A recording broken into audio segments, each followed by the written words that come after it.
We be live. Hi. Hello. I'm Hi, excited to be Susie. here today. Yes. We had How's fun? such a juicy show last week. I had so much fun on the show last week. It was Yes. particularly juicy if you guys didn't see it. And I think this week is also going to be a very, very juicy show. And I'm very excited by it. Yeah. I'm ready to have fun. Can you tell us what before we actually? You know the picture that you sent me on Telegram. I should have asked you and before we went live. Can I actually show that today? Can I do that live on air Yeah, today? sure. Sure. Sure. Okay. So before, guys, we're going to be talking about stories regarding. Well, we will tell you what we're going to be talking about. But Mhm. before that, let's Susie explain this to us. Okay, so yesterday I was hanging out with my Iranian friend Golban, and we were feeling inspired by, the people of Iran, the people of Syria, people of Israel celebrating. So we Mhm. had gone to the Greek festival, which was incredible, and we Don't bought bury the like lead. First, give me the lead, okay, then go. Then the okay, okay, explanations. okay, Yes. okay. So basically, we went to our local Israeli restaurant and started handing out sweets to people. For Nasrallah's death, Yes, right? yes, yes, yes. So To celebrate another this Kutlet is Day. yay. So this is you went and found an Israeli restaurant, local Israeli restaurant, and you Mhm, handed out sweets for mhm. celebrating. Yeah. Oh, guys, people in the live chat. Hi, everyone. Please make sure you like the stream. Thank you for being here. So people are saying, "Wow." It was so Yes, funny yes. because, like so my friend Golban, like, she is so much more hardcore about Israel than I am. Like, it's actually hilarious. She comes she pulls a Shiro Rashid flag out of her purse, wraps it around herself, walks into this Israeli restaurant where she knows, like, some of the staff. We buy a coffee and we just go table to table, like, handing out sweets. And we're That's like so good. walking up, we're like, we are too much. Like, we are so ridiculous. Like, Okay, so oh. people are liking the stream. Thank you so much for like. Yeah, guys, please like the stream and also mention in the live chat that you have liked the stream. Also, yeah, Tom is asking what happened to it. Yeah, can you tell us what news, what stories are we covering today? Today we are talking about excuse me, ex-Muslim Christian preacher Hatun Tash's victory against the Met Police, two-tier policing in the UK. And then we're also going to be a lot of the news today is coming out of the UK, actually. We're also going to be Mm-hmm. talking about this instance that actually happened a few years ago, but there's a inquiry into why this imam was murdered in the UK that is going to be very, very interesting. And I think, like, touch on a few topics that people were not going to be aware of. Um, then we're going to be talking about some preachers in the UK talking about how it's okay to hit your wife and basically maritally grape your wife. And we're going to talk about an attack that happened in the Netherlands. And then finally, we are going to talk about, because last week I heard that people really, really liked when we talked about the Nation of Islam and these really, really weird Islamic cults. And I found another Islamic cult, but this time in Malaysia. And it gets wild. And this Malaysian Islamic cult recently got busted. So we're going to talk about how how they got busted and some of their beliefs and some guys, when I tell you that this footage that I am going to show you from this group is going to make your head explode, like, just be prepared. Be prepared because I was watching this. I just stumbled across it yesterday when I was doing research for the show, and then I was like, "No, I cannot wait to show Armin this." Okay. Now I'm excited. Now I'm excited. Before we get to the first story, we have a new member, Mark. Thank you so much for being a member. And you, okay, read this one for me. Erkin. Erkin saying hello from Izmirnistan. Hello, my friend. Thank you. And I also, this is not a super chat, but I had to highlight it. I don't know how to pronounce her name because it's in it's in Hebrew. Hebrew. Yeah. Well, thank But, you, my friend. It was so funny. Like this Israeli guy we made friends with, like, couldn't believe it. He's like, "Who are these girls?" Because like my city is very quote unquote progressive, like extreme, very extreme anti-Israel stuff goes on here. Very extreme, like outright, really bad harassment of Jews, bad. And so he was like, who are these girls? Like he took a picture of us, like sent it to his family back home. He's like, what the hell? And then the people working at Sarah, the her name is restaurant, Sarah. they gave me free hummus. Really? Yeah. Okay, guys, who makes better hummus? When I was in Israel, this was actually a debate among Israelis themselves. Mhm. Whether Arabs make better hummus or Jews make better hummus. This was a Okay. legit debate in Israel, like between Israelis themselves. I'm gonna Yeah, be so- honest, and I hope I do not make enemies here. But the Lebanese restaurant, in my local Lebanese restaurant, their hummus is 10 times better. Oh, Gene was ready to get angry with you. I know. You know, guys, I'm not gonna pass judgment on everyone. You know, maybe it was, Okay, maybe how it was about that this? How restaurant. about this? How about here's how we could say it so that everyone's happy, okay? Israeli Arabs make the best hummus. How about that? You like that? You like that? Mhm. All right. So we got Mortal Wombat. I never get tired of this name. Got us 5 memberships for people in the live chat. Thank you so much, Mortal Wombat. Thank you for the gift. All right, we should get to the. I'm just asking questions, you guys. Okay. Questions that you know will foster enemies against me. Okay. All right, so It's we all should love. get It's first. all love. Oh, Sarah is saying good answer. Yep. See, I know how to. Okay. Anyways, we should get to the first story. Okay, Yes, because yes, people yes. are click on this live stream to see what happened to Hatun. So clappable, I'm assuming. Yes, yes. Okay, fantastic. First news. First news, Hatun Tash's victory. Christian preacher triumphs over Allahu Akbar mob. Hatun Tash, a controversial Christian preacher and ex-Muslim, has won a £10,000 settlement from London's Metropolitan Police after being unlawfully arrested and detained in Speaker's Corner in June of 2022. Tosh, known for her public criticism of Islam and large YouTube following, was preparing to speak when a copy of the Quran with holes in it, which she often uses as a visual aid, was stolen. When her Christian friends called the police to report the theft, officers instead tried to remove Tosh from the growing crowd.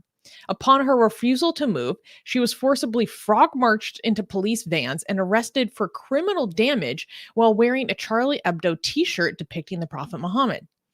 At Charing Cross Police Station, Tosh was strip searched, had her glasses removed, and was deprived of sleep and then interrogated at 4 a.m. She was held for 15 hours before being released without charge and received no assistance in retrieving her stolen belongings that were left at Speaker's Corner. This incident underscores ongoing tensions surrounding freedom of speech and religious criticism in the UK. Tosh, who has faced previous arrests and even assassination attempts, condemned what she perceives as biased policing, stating, quote, "I have been dealing with two-tiered policing for years. Muslim mobs at Speaker's Corner are above the law and have been allowed by the police to do what they like to silence debate, increasingly by any means." So I wanted to highlight this story because Hatun Tash, like, I don't know why she's not more widely recognized for being the absolute badass that she is. Like, I have so much respect for what she's been through and how she continues to keep going. Okay, let me give a little background for those who are not aware. So, Hatun Tash is from Turkey. She lives in the UK. She was a Muslim. She became a Christian and spends a lot of her ministry criticizing Islam and encouraging Muslims to become Christian. And she does a lot of preaching or actions that some people might find controversial. You know, here at Atheist Republic, we're fully on board. But one of her famous things was that she had a Quran that had holes literally drilled into it. And this is a symbol of a debate that was going on, especially around the time in 2022, also known as the narrative has holes in it scandal, which is basically referring to there was some messages that were linked between very well-renowned Islamic scholars about how they were admitting that the narrative of the miracle of the perfection and uncorruption of the Quran, that narrative has holes in it. This is important because the perfection and preservation of the Quran is seen as one of the miracles that is supposed to be one of the things that moves you to become Muslim, right? But the thing is, we have historical evidence that it is not perfectly preserved. That's not true. But this is not widely talked about. It's not talked about in Muslim circles very much. It's kind of hush hush, like open secret among some scholars. So anyways, this became known as like the standard narrative has holes in it. And so she had this Quran where she would take that had holes drilled into it. She would do other things, like she had, I think, 27 Qurans, and to make it holy, Sarah, silly. And to show that I have these 27 different Qurans and there's differences in them. Like this narrative is flawed, trying to undermine some of the dawah used by Islamic preachers, trying to undermine some of their dogma, their deceptive teachings, etc. And Hatun Tash has been assaulted numerous times over the years. There was an instance that happened a few years ago where she was stabbed in the face, and the person who did that armed assault on her, by the way, has never been caught. I don't know if you know that. Never been caught. I didn't know that. I did not know that. There were rumors that he fled the country, but the stabber was actually never caught. Then there was an assassination attempt on her life where there was a guy named Edward Little who was recently sentenced to 24 years to life in the UK, who ironically was a convert to Islam, who went out of his way to try to procure a gun so that he could shoot her, probably in public in the middle of Speaker's Corner. And this is what drives me crazy, as a side note, about like Islamic convert violence, is that like, you asshole, you were allowed to convert and apostatize with complete freedom. Like, you were allowed the freedom to change your mind and adopt a different faith or ideology that you felt was a better fit for you, that you believed to be true. Like, how dare you, like an hypocritical asshole, inflict violence upon people who also do the same thing. Although I understand within their freaking jihadi ass mindset, that's not how things work. But yeah, converts are nuttier. And I think look, my theory is that reverts in Islamic communities are oftentimes treated kind of with a bit of suspicion.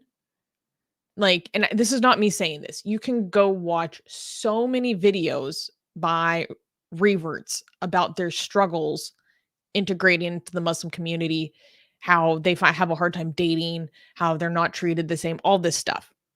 And so sometimes I feel like they maybe feel like they have to compensate for the fact that they didn't grow up Muslim, they didn't grow up in the community, maybe they have tattoos from before they were, they became a Muslim, like they have to do all this compensation, and I think sometimes it creates this like psychological need to be more extreme. This is all pure speculation. But anyways, so Hatun like has had her life upended because of these threats against her. We covered a story a few months ago about how she kind of dropped off the radar for a few months and people were really worried for her. There was literally a campaign like, where is Hatun? Like, why has she just kind of dropped off? And she explained that, she needed to take a step back. Like, I don't know if people understand the depth of the psychological like worry and stress that being under this kind of threat brings to you. And for example, when Salman Rushdie was attacked in 2022, that sent shockwaves through the community because it showed people who maybe had gotten to a place where they had experienced some threat, but kind of they're like, okay, we're reaching an equilibrium, like things are better now. It communicated to every single one of those individuals that no, this threat can come back into your sphere, come for your life decades of your life later. And that was extremely destabilizing, extremely mentally destabilizing to a lot of people. But meanwhile, this freaking badass woman, like she's still at it. She's still going at it. I honestly can't say if I would do the same thing. Like, it's insane. I mean, the courage is otherworldly. You met her, right, Armin? Yeah, I was debating her on Christianity on Speaker's Corner, and we disagreed on Christianity, but it was a very calm and peaceful and respectful disagreement that we were having about the Bible. Me as an atheist, she as a Christian. It was very civil. I recorded that debate. It was interesting. So, do you think she's too brave? I think she might be a bit too brave. I mean, she goes back to the place where people stabbed her, and she is there with no protection. I mean, do you think some level of self-preservation is required here? Like, I don't know. Do you guys think there's such a thing as too much bravery here? Maybe? I mean, look, I of course encourage everyone to protect themselves as they are allowed to under the fullness of the law. Any and all means to defend yourself, I'm in favor of. So I don't know what that looks like in the United Kingdom. Like, it, as an American, it blew my mind when I was like going to Europe that I couldn't bring like pepper spray. I couldn't bring tasers. I couldn't bring those things to scratch out people's eyes. Like, I'm like, how am I? Those are illegal here. Like, what am I supposed to do? So I don't know what's allowed in the UK. Because I got the First Amendment, the Second Amendment. I'm kidding, but yeah, I don't know. Sometimes when your conviction is so strong, it you feel compelled to still continue. And so what happened here? Let's kind of refresh on what this actual event was. So in 2022, she went out and she had one of these visual aids that she uses. And so basically someone came and snatched it from her and tried to steal it from her, or did steal it from her. And then, so they called the police. They were trying to file a report. And when the police came, they were like, they were trying to move her away. And she's like, no, I am here to preach. Like, it is within my rights to preach. Like, I'm not moving here. Like, they are the problem. This mob that has now formed around us, screaming Allahu Akbar at me, like, they're the problem. I'm here to preach. Anyway, when she refused to move, they then arrested her, all this stuff. And then that's kind of where the fact of the case came down. So then that's what she won the $10,000 for, is settlement with the UK police for violating her rights under the European Charter of Human Rights. And She won $10,000. This is the second time that she's won a settlement against them. And as if this woman wasn't like, I don't know, hero enough, I read that she took that $10,000 and they don't say where, but she donated it to an organization that helps persecuted ex-Muslims. I'm like, Oh, my heart. Oh my God. Yeah. wait. So hold on. Let me actually show you something. You know, they can't. So a lot of people might think we are hypocrites now because she basically disobeyed the cops, right?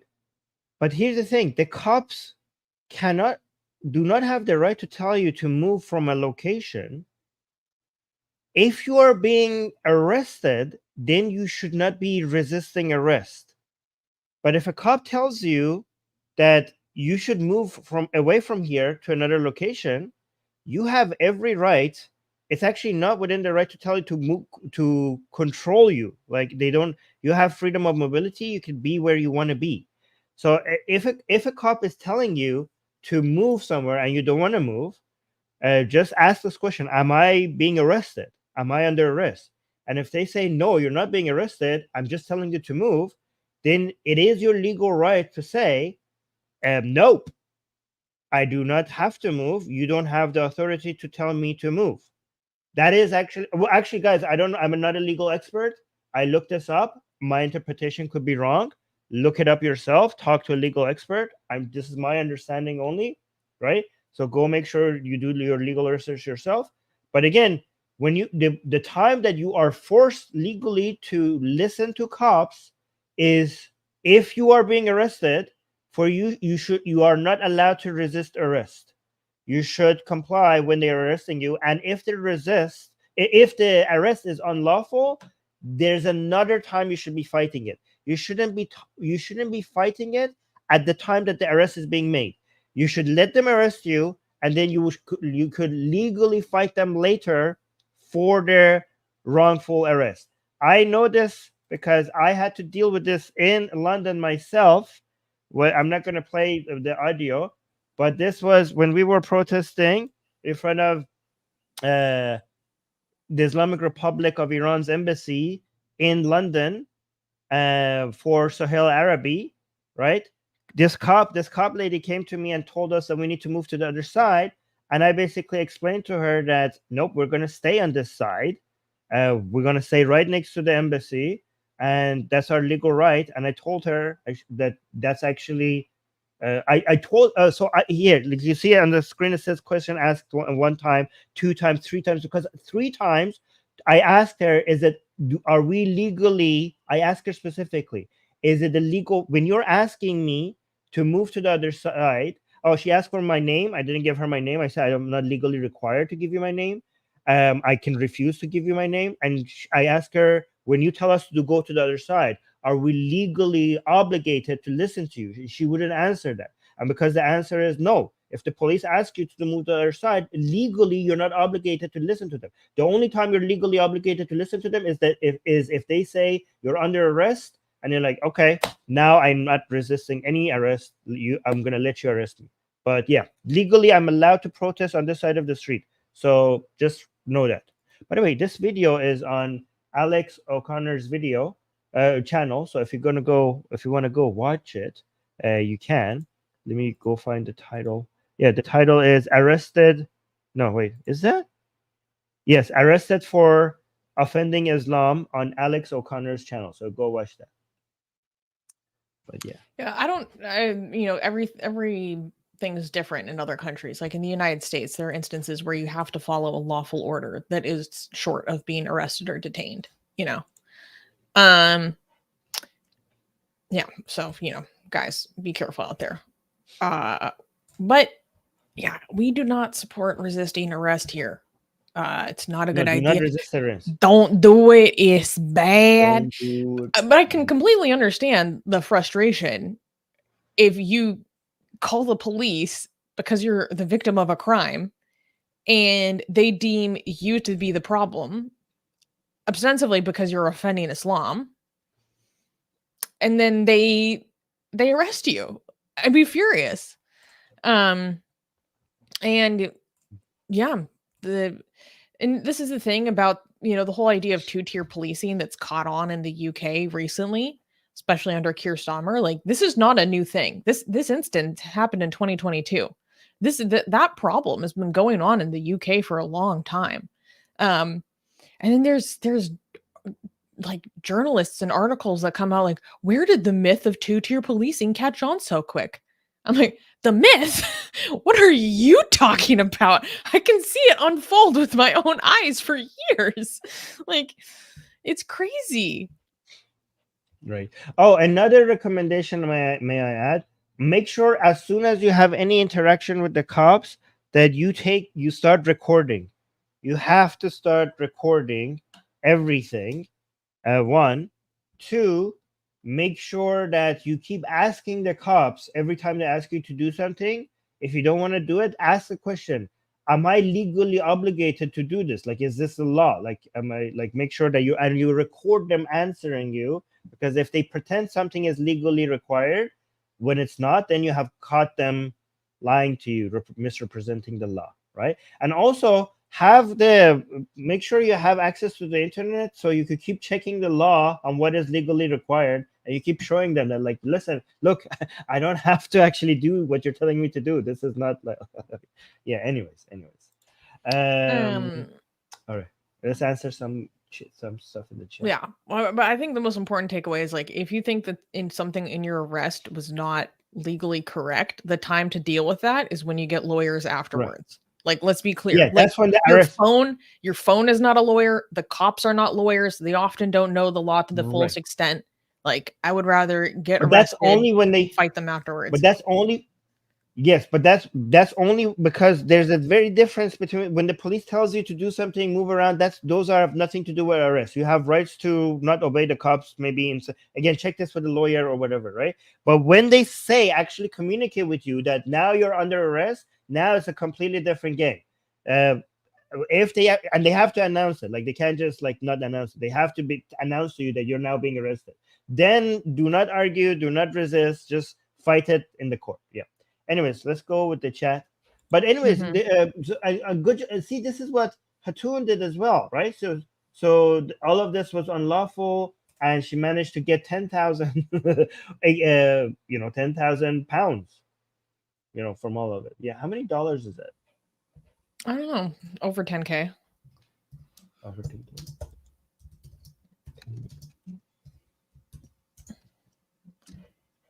Oh, come on. Almost $14,000. No, more like 13. Yeah, 13. Closer to 13. Okay, so let's go through the live chat. Okay, so I think we already went through these. The people that just became YouTube members, right? And Amit? No, not this. Not the second one. Amit. I didn't read Amit. Amit became. Amit. Well, welcome to Satan's Minions. Thank you for becoming a member. There's a lot of praise for Hatun in the chat.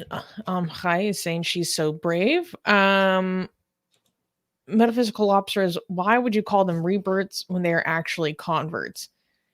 Roy says that we should call atheists reverts. Right? Muslims are Roy was telling me that Muslims are not reverts, they're converts. Everybody is not born a Muslim. Everyone is born an atheist. So technically, reverts are people who used to have a religion and now they're atheists. So everyone, so reverts, the true reverts are atheists. Yeah. So, also, the term they use is revert, so it's no big deal. And I don't know if maybe you're asking this question because you don't know. Like, they believe that everyone's born Muslim. No, he's saying he knows, but he's saying, why would you give them that? Like, that's fucking bullshit. Call them converts as they are. Because I agree with him. I don't think that much. Because I don't think about that too deeply. That's why. That's different. Wait, this is funny. Wait, this is funny. Oh no, I will start this one. Sarah's a comedian today. Mamali Reza is celebrating my Zan Zendegi Azadi background. That's cute. Yeah, I just Sarah's saying no, all newborn infants are devout Scientologists, actually. Oh my gosh. That's good. That's good. GJ gave a super chat saying holes already when the Prophet died had a high-level Muslim Sheikh Mufti Mullah was aware that the Quran pages were eaten by a goat and a whole chapter were lost in the Battle of Yamama because 70 memorizers died. So so GJ is referring to some verses of the Quran were lost according to Islamic Sunnah itself because a goat ate those verses, and that includes verses that requires you to stone women for adultery that was eaten by a goat, and this is according to Muslims themselves, according to Islamic tradition itself, right? And also the milking verses, you know how you adult milking, sucking women's tits for milk so that you could become a family member, adult milking, right? So those are the verses that were eaten by a goat. However, there are some traces of them still left in the hadith. And yeah, a whole chapter of the Quran was forgotten because 70 of the people who memorized the Quran died in a battle. However, these are not the holes in the narrative, because Muslims would, like the Islamic scholarship believes that these were divine intervention they were meant to be, like the goat was sent by God, obviously. The goat was an agent of Allah. Right. I mean, this actually shows it's a miracle. This actually makes the Quran even a bigger miracle, where the Quran sends you a temporary verse and then removes it with the goat. Right. So this is the hikmah of Allah. I mean, we have a verse in the Quran that God says that, don't you think Allah can do anything? Do you not think that we could give you a commandment and then take it back ourselves? Obviously we can. And this was Quran's reaction to people noticing contradictions in the Quran. So obviously these are not holes in the narrative. The actual holes in the narrative is that there's evidence that the Quran has never been preserved ever in the history of its existence. In fact, it was constantly changing throughout this time, right? Guys, should I do a stream on the milk? Like I already did a stream on this a long time ago. I think I should bring it back. Adult milking, feeding. What is it like? Adult breastfeeding. Adult yes, adult breast. I keep saying nursing. Adult milking. That's something. Yes, adult breastfeeding. Adult breastfeeding in Islam.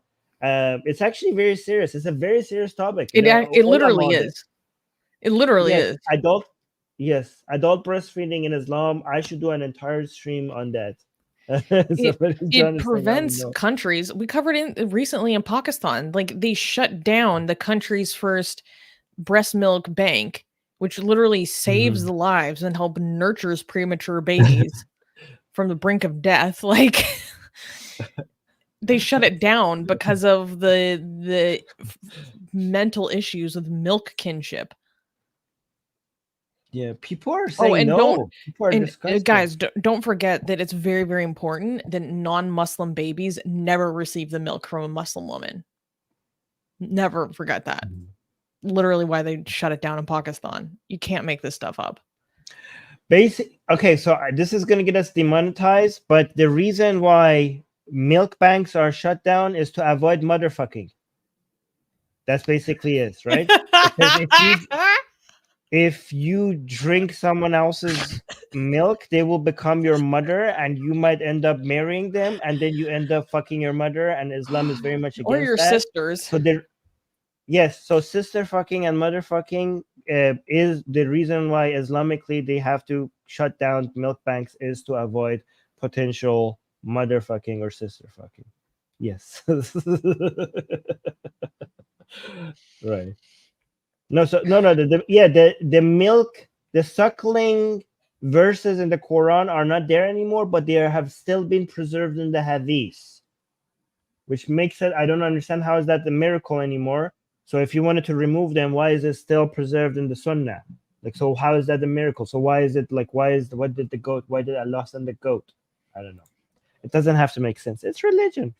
And the most iconic thing is when an Egyptian scholar decided that the way to get around, talk about an HR policy, the way to get around workplace harassment and inappropriate relationships in the workplace, breastfeed your male coworkers. Yes, Fixed. yes.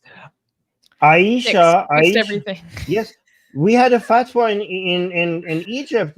One of the scholars said, like, in workplaces, men have to be breastfed by their female co-workers so that they could work with each other. That was a legit fatwa that was issued by one of the So I just had a mental image. It's like, okay, we would love to have you join this company.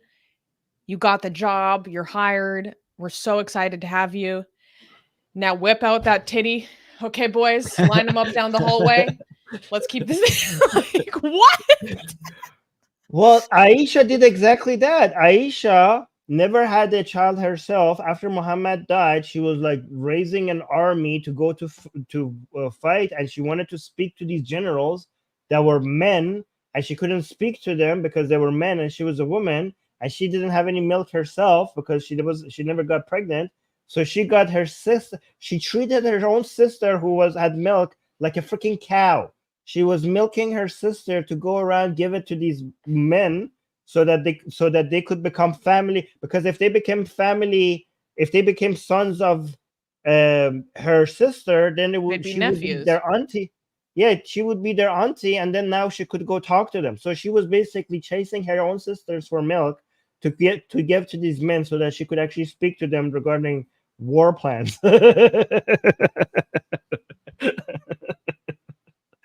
And the main debate, which I will show you on the stream, is that the scholarly disagreement between Muslims is whether when you drink that milk, it's required for your lips to touch the nipples, or is it okay if you drink from a cup? Like, can she put the milk in a cup and you drink it, or because the hadith says suckling, and many ulama of the Islamic scholars, they say suckling means that you have to suck it from the tit. But some other scholars say, well, how can you do that when it's haram to you before you suckle? Yeah, because she's still haram to you before you suck it, and now your lips have to touch her nipple, and before she becomes a mahram to you, before she becomes so it is a riddle. People like, this is a huge riddle. And again, Sheikh Albani came up with a solution by saying that the nipple itself is not a source of attraction, is because it's black, and black skin cannot be attractive. And that's the solution. So it's like, don't worry, you could suck the nipple. You have to suck the nipple, cannot be from a cup. And it's okay because it's the body of the woman that is source of sin. But the nipple can never be considered attractive because it's black. So it's okay if your lips just touch the nipple and nothing else. That's what again, I will do a stream on this. I should do a stream. Yeah. I imagine just like a sheet with like nipples cut out of it. Yes, because if you, based on Albani's arguments, so I just imagined it. You have to make sure that you cut only the nipple, because you shouldn't be seeing and you also, when you're sucking at it, you have to make sure that you don't press hard enough for you to feel the boob, because that could be attractive. So this is a very you cannot feel the tit flesh on your cheeks. That's too much. Yes. Oh God, this is fantastic. Islam. Oh God, Islam. No. My nipples aren't black. Well, okay, people might not be aware that when you're pregnant, like, your nipples get dark. So that's part of it. Oh, so wow, the wisdom of Islam. That's amazing, because they're like, hey, what about pink nipples? Like, nope. Oh, see, Islam has figured all of this out. Oh my gosh. Oh my God. If someone just entered the stream right now.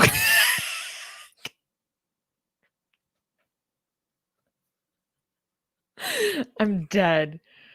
Okay. Okay. You know what? We need to get on track. we need to get on track. How did we get here? GJ is saying, I would say that people are born unbelievers, not atheists. Atheist means a lack of belief in God. So unbeliever, if unbelievers means a lack of belief in God, that would make it an atheist. So that means people are born atheists. Yeah. Bar Mustel is saying yummy. Oh, see, Bar is appreciating. I know Johnny in the live chat is not appreciating what we're saying. But, you know, yes, I'm gonna, you know, if that's your thing, that's your thing. That's okay. Musa is asking me a question. Susanna, what is the name of the Persian rapper, the more hardcore dude who raps from the perspective of Khomeini?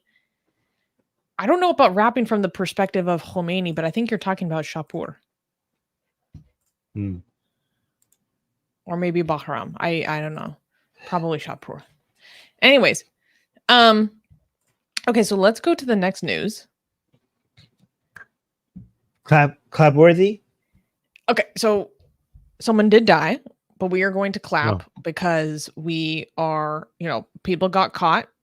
They're in jail, and now they're investigating the whole situation to make sure to try to avoid stuff like this happening again. How about that? Sounds good. Sounds good. Let's clap it. Next news. Next news. The murder of the black magic imam that shocked the United Kingdom. The 2016 murder of a 71-year-old Imam Jalal Uddin in Rochdale, Greater Manchester, sent shockwaves through the United Kingdom and exposed the deadly consequences of radicalization. A public inquiry launched in 2023 is now investigating potential intelligence failures surrounding the case. And because of this inquiry, we're now getting a lot more information. Uddin, a Bangladeshi immigrant and father of 7, was known in his community as a Quran reader and scholar. He was targeted by 2 Islamic State extremists, Mohammed Hussein Saidi and Mohammed Abdul Qadir, who allegedly bludgeoned him to death with a hammer. The killers, bizarrely referring to Uddin as Voldemort, objected to his use of talismans and amulets, which they considered black magic. And I'll explain this a little bit more in a second. The inquiry has revealed a series of missed opportunities to prevent the tragedy, including a prematurely closed investigation into Mohammed Sayedul Hussein, who later aided in the escape of the murderer from the UK. Former counterterrorism detective Frank Morris admitted that Hussein's investigation should not have ended in 2014, despite the evidence of extremist material found on his devices. This case highlights the complex challenges faced by the UK authorities in identifying and preventing extremist threats, particularly within immigrant communities. It also underscores the tensions between traditional Islamic practices and extreme interpretations, which can lead to violence.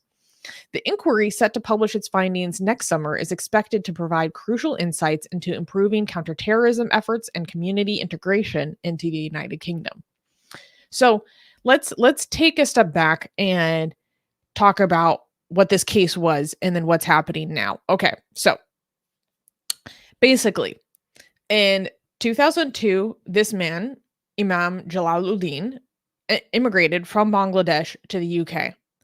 And he was in the UK for a long time. Jalaluddin was known in his community to practice something called ruqya and tahwiz, which are practices that are controversial within Islam, and some people believe them to be black magic or witchcraft. And should we do a little bit of a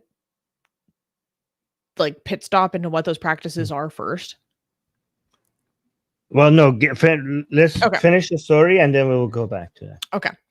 So he did these practices, which are kind of like exorcisms, to get jinns out of your body, basically, by doing recitations of the Quran and other stuff, and writing the Quran down and little verses, and then you keep it in an amulet on your neck oftentimes. This is sometimes more of a South Asian thing. That's my impression.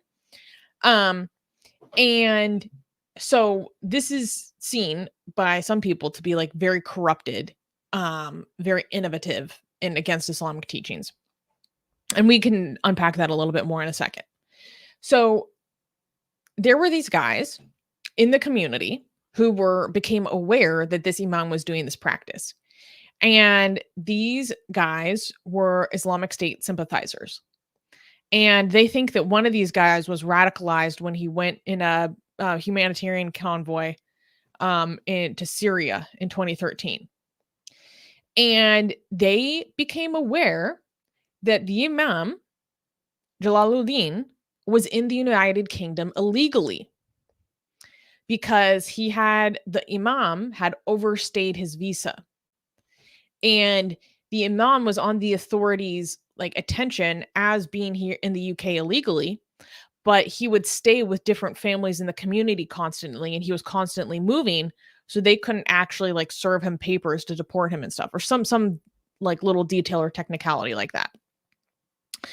And so this is a little bit ironic, these Islamic State sympathizers became fixated on trying to get this guy deported from the United Kingdom because of the black magic that he was practicing. And wait, the Islamic State was trying to deport a Muslim from the UK? Yes, yeah. Wow. Okay. I wish I was making that up. And however, there was an instance that happened where there was the imam was pictured taking a photo with their local MP and the major MP at the time. And when they saw that photo, there were text messages exchanged between them where they said, "It looks like Voldemort is never going to be deported now." So because they thought that he had a political connection to the MP or whatever, they're like, well, we can't get him deported now. He'll be protected, blah, blah, blah. Within 2 months of that photo being taken, they murdered him. So what happened was that at night, the imam was in Rochdale and he was visiting. He went to go have dinner with a local family and they were following him. And when he left that house, they followed him. And there were 3 guys involved in this situation. Let's start at the beginning. There were 2. And one guy was driving the car. One guy his name is Kadir. Kadir got out of the car, followed him, took a hammer, smashed this guy's head in with the hammer, bludgeoned him, and left him for dead on a playground. 2 children, discovered his body on that playground. And this sent traumatized forever, I think. Yeah, this sent shockwaves through the community. The guy who did it, Kadir, escaped the UK, fled the UK within the series of a few days, probably 3 days. And they think that he went to Syria. We're not sure. Oh, wait, they got away with this? They got away one guy. with their Oh. I don't know what ended up, if anyone knows if he's even alive anymore, but they think that he went to Syria. So the guy that drove him in the car, his defense was Kadir, he was just going to go approach the imam and try to snatch the tahweez off his neck. Take the tahweez off his neck so that we can go show the community, so that we can go prove to the community that he's practicing this black magic. That was our real intention. Whatever happened, the man was murdered. So then the guy who was driving the car, and these guys were young. They were in their early 20s when this happened, 21, 24. And so the guy who drove the car is in prison. That's the guy in this photo right here on the right, the driver. And so in this inquiry that's going on, the government is trying to figure out what were the intelligence failures here. Because it turns out that there was a third guy. And the third guy is the one that helped the murderer escape the United Kingdom. And he had been on the authorities' watch list 2 years before this happened.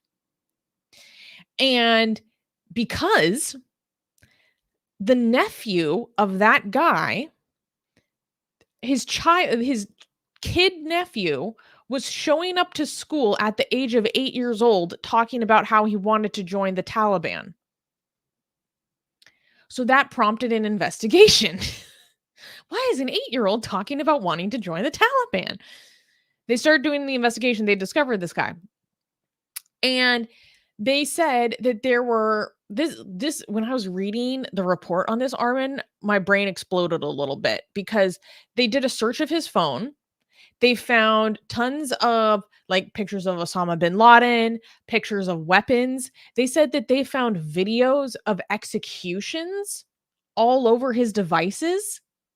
But Armin, maybe this is just the way it was reported in the news. They're like, oh, well, that was really common at this time. So that wasn't enough of a cause for concern. So we just, referred him to the prevent program and like closed the investigation. Meanwhile, if they had looked at the communications on his phone, which they did not look at, they did not look at who he was talking to, they would have seen that the second most communicated with person on his phone was the man that ended up being this murderer. But the way that it was phrased in the article I was reading was insane. They describe all these like extremely violent, radicalizing execution videos on his devices. And they're like, oh, well, that was like really common at the time. So we just referred him to prevent. I'm like, what? Wow. Excuse me? And so basically they're doing this whole inquiry to figure out like where were the failings, what could have been done better. And one of them was like, yeah, we should have looked at all the communications on his phone. For some reason, we only looked at the photos and stuff. And so that's kind of like the modern day update of this case. Is this inquiry, and a lot of the details from the inquiry are behind closed doors because they don't want to reveal their counterterrorism efforts, to widely to the public. But based off of what is publicly available, this is some of the details we're getting. Did he say Avada Kedavra? How do you say that spell when he was using the hammer on Voldemort? Yes, did he say that when he? No, that would be black magic. Of course not. Itself. Okay. What is it? ISIS is doing Harry Potter references and also hoping that the UK deports a Muslim out of the. I still can't get over ISIS members in the UK trying to get a Muslim deported out of the UK. I can't get over that. And also referring to somebody who does black magic as Voldemort. I mean, shouldn't they not? I don't know. It's so bizarre. Yeah. Every time I think we've seen everything, something new comes up. Yeah. But one thing I wanted to touch on, Armin, what? Yeah. I have something that maybe these people were going to come after me for. So when my mother was religious, she went to a sorcerer to get this made for me. She paid a little. Oh, can you see? No. It's out of focus. Is there anything on it? Yeah. Yes, there's Quranic verses on it. Why is it out of focus? Hold on, maybe if I'm out of the scene. Nah. Cannot. No? No. Why? Why does it not focus? Okay, so you can see some scribble. It doesn't focus. I can't see anything when I bring it. Yeah. Nope. Well, what is it? I know it has it's a black stone and it has Quranic scribbles written on it. Yeah, it doesn't focus for some reason. Written on it like on all 6 sides. Right? And she paid a crap ton of money to that sorcerer to have this made for protection. But again, when she died, when my mother died, she didn't believe in the superstition anymore, and she was like full on atheist. But at some point, she made this for me. Well, so I think this is black magic. What and are this is what are where I keep people's it. understanding about how that's allowed? Because there's some people that think that this is allowed because it's taking certain verses that Muhammad says that you should recite, like when you're sick, and kind of using them in different formulas and stuff to try to alleviate the sickness. But then people think that Well, this is complete corruption, complete innovation, that this is completely haram. Like, so the understanding is that every time you're doing this is seher, which is very obviously haram in Islam, right? But the understanding is that we have jinns. Every time you do so, when you do supernatural stuff, is either a miracle or it's seher or magic, basically.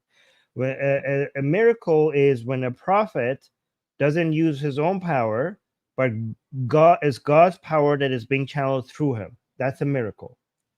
Sihr or magic is when humans themselves are not magical creatures, so they don't have magical power, so they have to use another magical entity, right? So sihr is when you use jinns or like demon power, right? I mean, it's not technically demon, but it's the closest thing to what you understand demons are. So jinns are magical creatures, and humans could use them as use their help to do magical stuff, right? Either for protection or for cursing or for luck or for reaching wealth, all sorts of stuff, right? And sometimes, so when you ask the people who are doing these things that how is this justified, aren't you were like, I mean, you believe in this whole supernatural world, so you believe in God, so are you afraid that God will punish you? So their understanding is that we have good jinns and we have bad jinns, and humans working with good jinns, that there's nothing wrong with that. You're just like humans and jinns have been working with each other throughout history, and they have give you examples of, for example, Prophet Suleiman or like some other prophets that we have examples of good jinns in Shia Islam helping Hussein in the Battle of Karbala, which is weird because he still lost.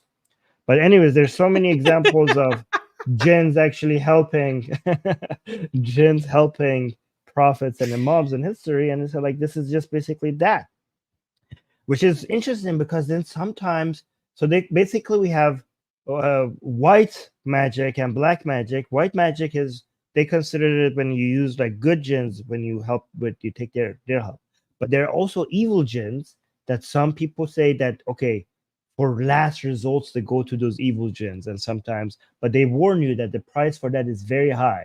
Like the evil jinns, when you ask for their help, they will basically they will come one day, they will come they their price is that some one day you will pay a very very heavy price for what you ask for from what you ask they for will them. come get But their again, pound of flesh. yes, they will, but they only people who resort to that is because they're so desperate and they don't care anymore. If they don't care that they're going to go to hell, they don't care if that jinn is going to come ruin their lives one day. They are just so desperate for, I don't know, money, or they hate somebody so much that they're willing to damn themselves and damn their souls just so that they could see that person suffer as well. So again, there's a huge industry. Like for example, there are a lot of people I know. There like in Iran, there's a black market for all of this. Like people go and spend a lot of money for this shit. Maybe I should do a stream on this. Well, that's because you were raised in the corruption of Shiism. So you wouldn't Right. even know. No, no, Shia Islam is very much against this. Oh, by No, the I'm way, making a guys, joke. I know I have a lot of we have a lot of Israelis watching here. The best spells are Jewish.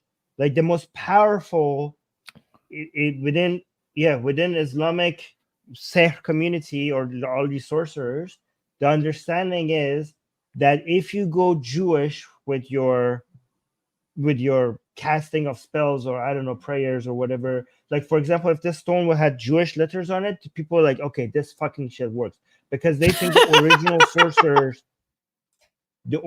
sorcerers were basically Jews, and they think like the most powerful of shit, the most potent of more curses come from Jewish origins, right? I have actually a lot of yeah. Let me see. I Oh have a my lot of god. That's so funny. Oh my god. Oh my gosh.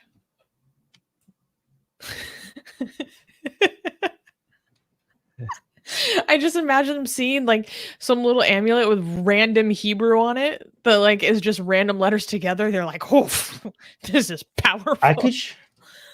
Do you guys want to see some of the spells?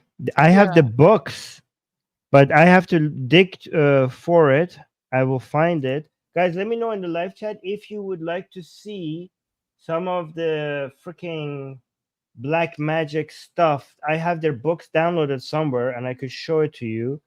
Let me know if you want to see it, because I that would have be a it really somewhere. interesting I just have stream, to by the find it. way. Okay, Sarah is freaking hysterical. She's saying acid reflux is the most common curse we use on people.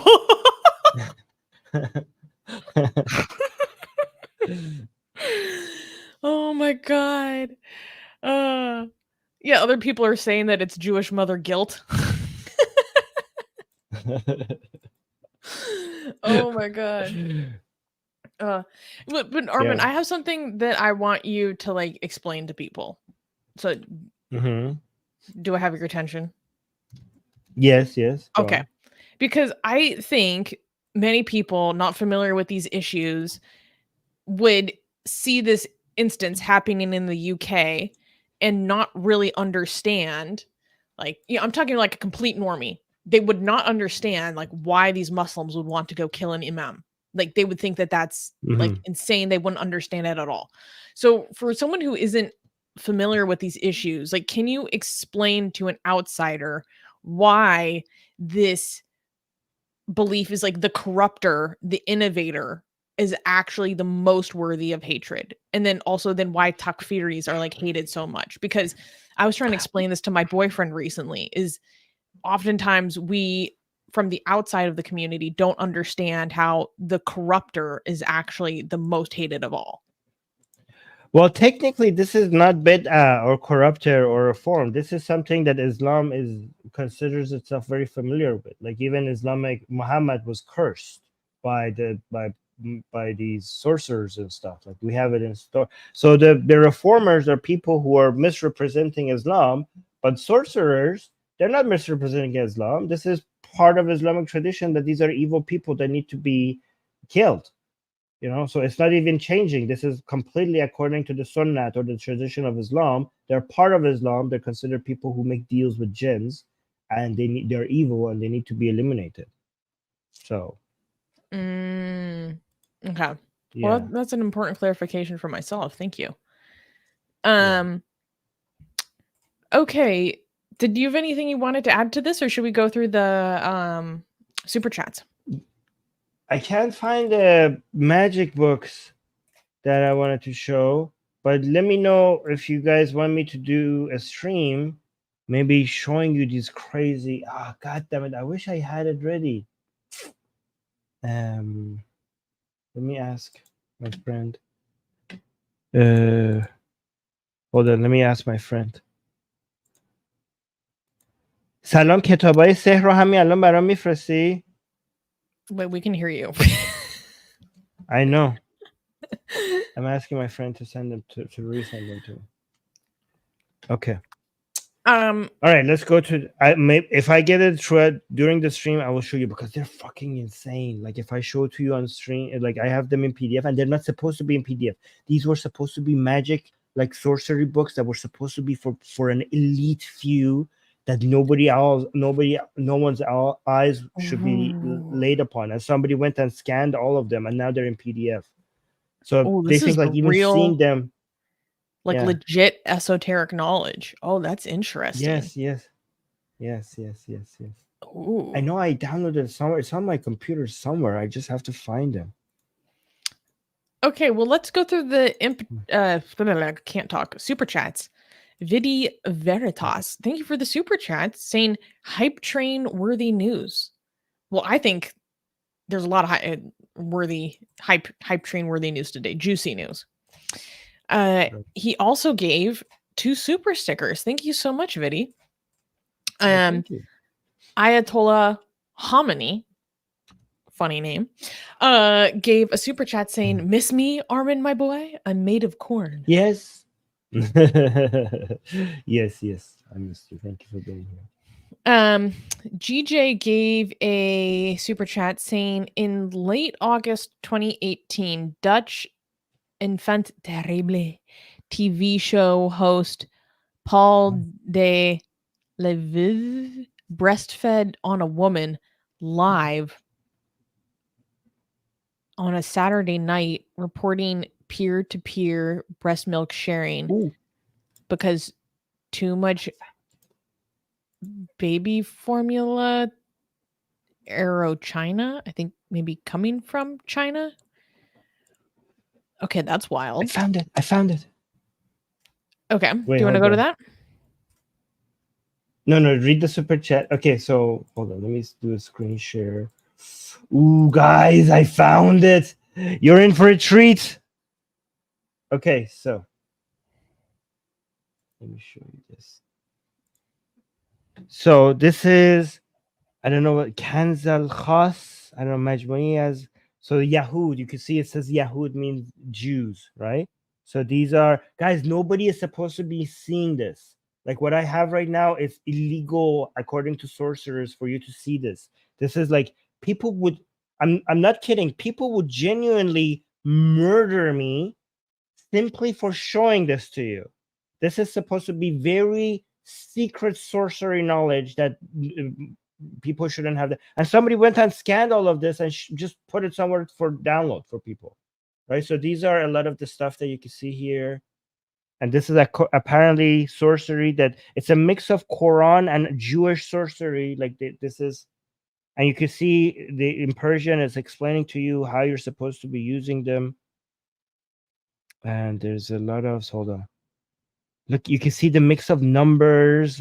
They use these codes from numbers to basically decode stuff, hidden stuff from the Quran, right? Oh, So they use letter. Yeah, so they use code numbers and letters to decode. So Jewish esoteric stuff plays around a lot with the significance of numbers and letters. So they learned that from Jewish people, and they try to come up with codes and numbers to decode stuff in the Quran. And you can see this is like, well, I don't look. This is the Quran written upside down for some reason. This part, right? And then you can see these numbers: Ya Zahra, Ya Ali, Ya Hussein, Ya Hussein, and then have these numbers here. And these are all meant. These are all numbers made to decode like secret messages. Wait, I have another one. I want you to show you another one. This is Tam Tam. Look at this one. Oh, look at all of this. Yeah. This is all secret. These are all sorcery. These are all codes. Yeah, I don't know what the hell this is. Look at this. This is pretty cool. I'm not gonna lie. There are so many people that spend their entire lives decoding shit like this, trying to come up with spells and numbers. I like the little shit. drawings. I love the drawings. Yeah. Yes. I don't know what this is. Look at, you see that? Look at this. I could put a rope in here and carry this. Where did you get that from? You just pulled that out of nowhere. No, that's where I keep the stone thingy in. It's in here. This looks like yeah. Anyways. Oh, that's cool. I don't know what the hell this is. Look at the ball sack on this one. Shut up. Ooh, look at that. Look at that demon. Look at all the codes and letters and numbers. I have no idea. Maybe I should bring an expert to explain all these codes to us, because there are people I would love that. Oh, what the hell is this? This is Shira Khorshid. What the Shira Khorshid is doing there? Yeah, what the fuck? I love it when the Khorshid has a little face. Oh yeah, little Hanum Khorshid. So cute. Anyways, it keeps going. Wait, hold on. Let me just show you how this is this keeps going and going, and this is only part 1 of 10 other PDFs that I have. I have so many. There's a whole library. There's a whole world of these things. Okay. Again, these are stuff that you could change. Like, they believe that you could change so much with this. Like you could basically change the fate of people, you could change Whoa. politics, you could change your destination, you could curse people, you could make people fall in love, you could do also. Can You you know change who the believes? weather? Yes, yes. You know who believes in this fucking bullshit? Khamenei. Yeah. And right now, I guarantee you, with the pagers exploding and Nasrallah dying, I guarantee you, based on what Khamenei has said before, he is now convinced that Israel has more power. The reason why all of this is happening is that the jinns that are working with Israel are more powerful than the jinns that Khamenei has in his command, has in his cabinet, right? Because remember, Khamenei had reportedly changed the jinns that he was working with at some point when he wasn't happy with them, like at some point when things weren't going his way. But he came out, he one time announced that this is a war of humans and a jinner, like the jinns and humans are fighting this war. And he thinks that he has certain jinns in his cabinet, and Israel also has their jinn. And he thinks like the only way they could do these things, like I don't know, explosions happening or Nasrallah dying and Ismail Hania dying, nothing material could ever explain any of this. This could only, Israel is only this powerful is because they have superior jinns. That's how he explains it. The Jewish Chad jinns, exactly. Yes.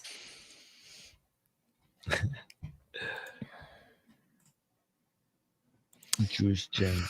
That was So funny. Remember the speech he gave about the COVID vaccines and stuff and all the demons? Like, that was crazy even for him. yes. No, for with the COVID vaccine, he was saying again, YouTube, not my words. He said we shouldn't bring vaccines from US or United Kingdom. It's because the vaccines that they're making are specifically targeting the Persian, the Iranian DNA, as if there's such a thing. Yeah, so that's what he said. So, yeah. We got super chat. One of the jinns in his cabinet is an Israeli spy. True. No, yeah. So actually, that's a very interesting joke, because every time people in Iran make the joke that every time Khamenei has a meeting, there is an Israeli representative sitting there. The problem is that they don't know who. That's what Facts. Yeah, that's what they always say. Yeah. There's a Judas among them. Right. Let's go through the super chats. Gaijin gave a super chat saying Aisha sounds like the next Game of Thrones. I think you're referring to our previous segment about the breastfeeding. Yeah. Joel gave a super chat saying Armin is the Dihya al-Kalbi for our times. Yeah, I think he's referring to the people who went from Muhammad to send a message to the Roman Empire to become Muslim. I think that was the envoy. I think is that Joe? Is that what you're referring to? Because yeah, okay, I'll take that, I guess. Thank you. Gaijin is asking. This is a question for Mufti Armin. Everyone put the Mufti Armin emoji in the live chat. Saying, do you think some jinns have a BDSM kink where they like getting exercised so they can keep doing it? Huh. Well, I don't know about jinns do get obsessed with humans. That's what we knew sometimes. Like they do fall in love with humans sometimes, right? Which is why you can never be naked. Don't get naked. Oh, they can lust after you. Yes, you're right. That's exactly why certain even mullahs, they go to shower with their clothes on just so that a jinn doesn't fall in love with them. That's actually true. They do say that, right? So I don't know about jinns and BDSM. However, I do know this Iranian saying that there was once a hunter that was hunting a lion, and he missed, so the lion came after him, and he says, choose, should I eat you or should I fuck you, basically, right? And the hunter was like, okay, fine, go ahead. And this is a famous Persian story, right? Fine, go ahead and grape Do me, what you right? must. Yes. And then the second time, the hunter went and went for the same lion, and he missed again, and the lion came over and got him, and like, okay, choose No, again. at And that the point hunter it's was on like, purpose. yes, no, don't give away the ending. The Oh, hunter was like, okay, fine, grape me. And then the third time, and then it kept on happening, and the lion at some point came about like, wait a minute, you're missing on purpose, aren't you? Right? So this is a famous Persian story that this is a hunter that is missing on purpose. And now wait, what is the moral of that story? Usually proverbs have the like a moral, point. well, this proverb didn't have a moral. There was, I mean, I didn't get the moral of the story until recently, where Hezbollah and the Islamic Republic constantly attack, like doing things to Israel, and Israel coming out and attacking them, and they and so a lot of people, a lot of Iranians are bringing back this proverb, saying like maybe they like Israel, like maybe graping them, maybe like this is the reason. Maybe Shias, maybe this is Shia nature for them to always want to be humiliated. Maybe this is the To be BDSM kink that they losers. have, to be losers. Like, I mean, look at their role model. Their main role model is Hossein. Hossein was A like massive loser. defeated. Yeah, he was a massive, like, basically Hossein was graped by Yazid, and maybe this is like a Shia fantasy to constantly be losing, constantly like acting like they're winners, and their enemies to come and grape them.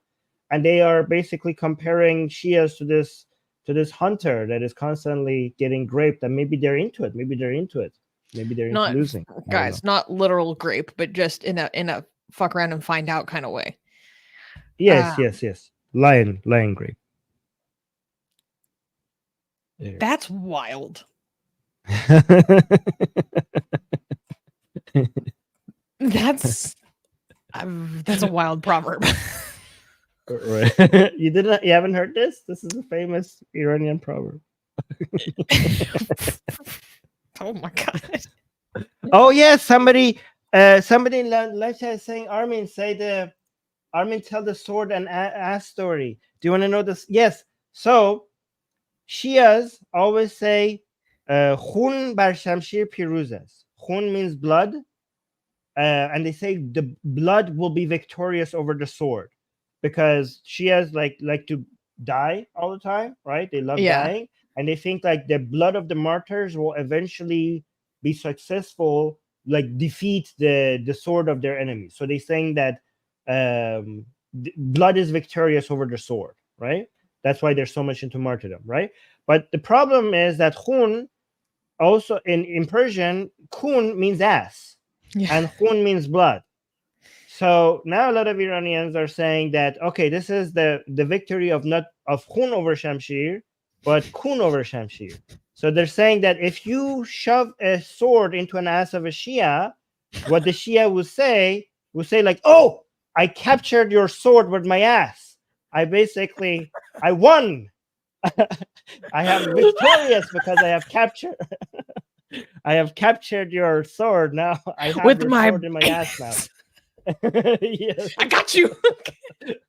So Shias never lose. No matter what you do to a Shia, they always act like they're victorious, including if you shove a sword up their ass, they will like, yes, I captured your sword. Like, so that's the basically moral. Oh my god. So yes.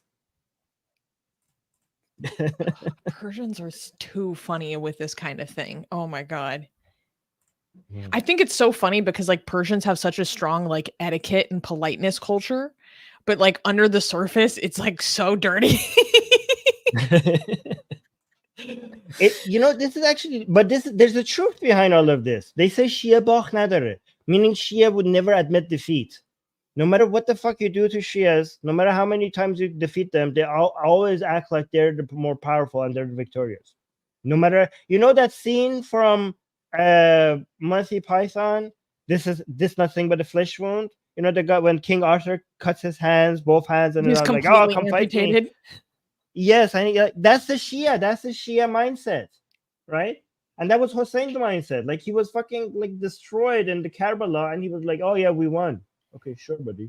Sure." You know, which is actually funny to touch on yesterday, because I was watching a video of neo-Nazi Nick Fuentes going on a rant about how he's freaking tired of Hezbollah because they're such fucking losers. Because, you know, this guy hates Israel. He hates Jews. YouTube, these are not my opinions. I'm communicating the opinions of someone else. And he was talking about how he's like sick and tired of Hezbollah. He's like, these people are losers. They keep on getting like fucked up, and all they do is keep talking a big game. Like, you guys are impotent. You can do nothing. And I'm like, well, they officially lost to the neo-Nazis. I don't know what they're gonna do now. Yeah, I mean, this is what happens when your role model is Hussein. Hussein had his ass handed to him in Karbala, and Shias have been calling that a victory for the past 1300 years. So yeah, when you're I mean, look at the role models. Okay, look at the main holy people in Shia Islam. So in Sunni Islam, the main figures are Muhammad, Abu Bakr, Omar, right? I mean, Osman and Ali didn't do much, but Omar like freaking invaded. Like, he made the Islamic Empire. Muhammad, he went from being a shepherd to, I don't know, being the king of fucking Arabs, right? So Sunnis are like, okay, we like powerful people. But Shias, their main figures, I mean, they don't care much about Muhammad and Allah. They act like they claim that they do, but they don't act like it. Their main figures are Ali, Hussein, and Fatima, right? Ali had a sword shoved in his ass. I mean, people say they hit him on the head, but Iranians have went and demonstrated the way that he was killed. The only way to actually kill him, he got the sword up his ass, right? So anyways, he died with the sword while he was praying. But Hussein had his ass handed to him in Karbala. And Ali basically ruined the Islamic Empire. He basically brought internal fighting. Fatima died by a freaking door, right? She died because of Omar just opened the door too hard. I mean, all three of them were just died in the most humiliating way. So these are the holy people in Shia Islam. So you're all just losers. All of you are you're basically, when you celebrate losers, you will continue losing the entire life. Yeah. We went on quite the diversion today. Okay, hey, yeah, doorknob. Doorknob had saying it wasn't me. Yeah, it was a doorknob. She died. Doorknob is like, wasn't me. No, it was you. It was the doorknob that opened. Yeah, Omar opened the door too hard and killed Fatima. We found the killer. Well, indirectly. Yes. Okay, so let's go to the super chats. GJ gave a super chat addressing you, Armin. Armin, your atheism definition is how you explain it to a child, and thus an infantile point of view to label adults with. Only those who believe the universe utterly devoid of divinity self-identify as an atheist. No, you're incorrect, GJ. No matter how many times you repeat that, a lack of belief in God means that you're an atheist. Okay, you can keep trying to change the definition, but no matter how many times you say that, the definition of atheism will remain the same. Okay, a lack of belief in God. If you have a lack of belief in God, you're an atheist. You don't need a positive claim, but keep pretending that your definition is the correct one. Sarah saying, I saw a video where an Imam was explaining how preparing for anal jihad by practicing sodomy is allowed in Islam. We've talked about anal jihad. Armin has done an entire stream on anal jihad. So you guys need to go check that out if you haven't seen it before. I think that might be a members only video. Okay, so Animation gave a super chat saying Gandalf seeing Hebrew script smoking the Hobbit leaf. Damn, that's some real gourmet shit. I don't know what you mean. I think you're talking about Gandalf smoking weed.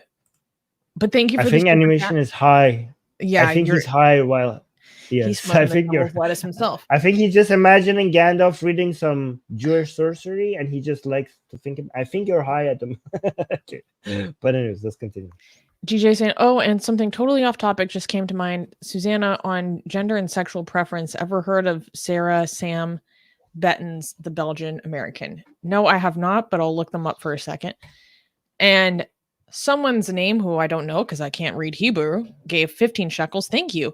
Saying, oh, hi, Armin and Susie. Thanks for your content. Can you react to the song Yalla Ya Nasrallah in the clip version? Yeah. Well, you kind of did on the stream yesterday, right? Yes. But I found a longer version of that. I sent to you the longer version. I got in trouble with YouTube over showing the Monty Python skit on the Persian side. Because the Iranians don't know what the Monty Python scene is about, so I showed it to them, and I got into trouble. So I don't know. Yeah, I don't know if we can show that because of copyright. I mean, I know the but I could show you. I know I could show you the small version, the one that people, because we didn't get in trouble for that. Do you want to see that one more time? Here, let's do it right now.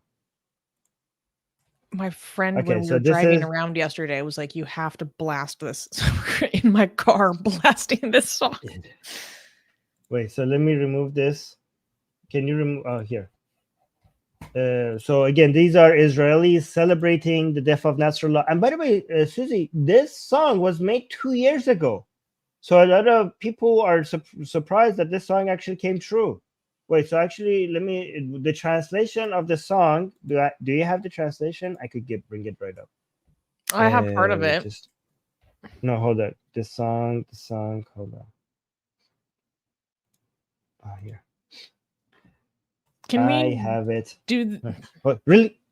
Okay. Do you want me to do it later? Really quick? I could do it really quick. I have it, the translation. Okay. Later or now? Later. Okay, later. Okay.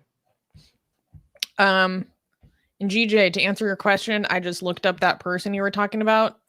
They are not my type at all, if that's what you were asking.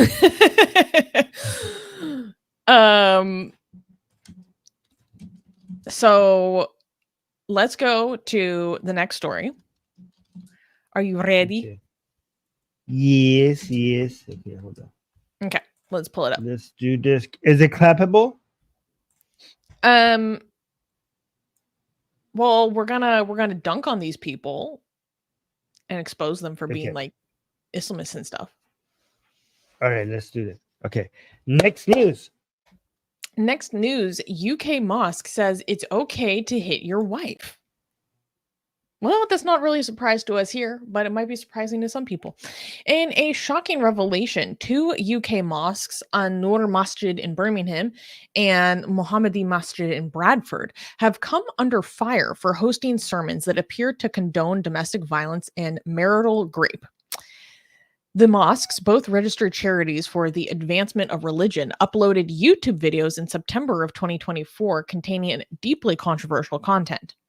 Islamic leader Muhammad Abdur Razak stated that if a wife refuses sex and the other methods don't work, a husband is, quote, allowed to hit her and shake her as long as he doesn't bruise or break bones. Similarly, Muhammad who Zayaf argued that women need their husband's permission for voluntary fasts, citing the husband's rights, because if she's fasting, then he can't have sex with her. So if it's a voluntary fast, then she therefore needs his permission. The National Secular Society reported these sermons to the Charity Commission, leading to the video's removal. Megan Manson, the organization's head of campaigns, condemned the sermons, stating, quote, the patriarchal ideology spouted by these preachers can fuel misogyny, discrimination, and violence against women and girls. This incident has reignited debates about religious freedom, charity regulations, and women's rights in the United Kingdom, calling for a review of the advancement of religion category as a charitable purpose, because both of these organizations are registered charities in the United Kingdom. And because of this, they've been referred to the Charity Commission. And I have no faith, honestly, that the Charity Commission will do anything about this, because they haven't demonstrated that they will in the past. So let's start with watching the segment from one of these preachers. Okay, here we go. She, for example, refuses to have intercourse with Wait. him. Go from the beginning. Yeah. Nushuz here means she, for example, refuses to have intercourse with him. Then he gives her admonition. She comes back to intercourse, then khalas. If it doesn't benefit and she continues to refuse having intercourse with him, فَإِنْ أَظْهَرَتْ نُشُوزًا هَجَرَهَا, she continues in that, he boycotts her, meaning he doesn't sleep with her in the same bed. He doesn't leave the house, he's still in the house, but he doesn't sleep in the same bed as her. He abandons sleeping with her in the bed. فَإِنْ لَمْ يَرْدَعْهَا ذَلِكَ, if that doesn't, I said 4, right? Sorry, it's 3. If that doesn't help, then he's allowed to hit her a hitting that does not bruise and that does not break bones. Meaning, مثلا, he shakes her or the likes of the like. So he's getting that from this Quranic verse. But go on, you do your explanation before I bring the Quran. Oh, well, one thing I wanted to highlight that was highlighted when the National Secular Society was covering this is that in these sermons, like they believe that, and I'll go into some of the other details about what the other guy was preaching, but that there were like children watching this, because in other clips of the videos of the sermon, they're like, oh, like, let's bring the children closer so they can hear everything, blah, blah, blah. And it's like, wait a second. Okay, so you're preaching this to kids. That's great. But that Armin, makes it rape, basically. That makes it, well, should I say rape? That's basically, that makes it, that if you have, so basically the idea is that if your wife refuses sex to you, right? First you give her the silent treatment for you to, first you ask her, like, tell her, like, hey, listen, I'm your husband, you're my wife. When I say I want sex, you give me sex, right? And if she doesn't give you sex, first there's 3 steps. First, you give her the silent treatment. Basically, you don't talk to her, so she understands that this is not allowed. Second, you basically kick her out of your bed. She doesn't get to sleep in your bed. And if she still refuses to give you sex, then you get to, actually, this is wrong. Here, look, you see, it's not that you get to, it's not that you are allowed to hit her. If you actually read the Quranic verse is actually worse. You have to hit her, because if you look at the verb, azrabahunna is a command verb. It doesn't say you have the permission to hit her. It commands you to hit her. And this is from all sorts of any form of disobedience, not just sex, right? So women are supposed to be listening to their husband.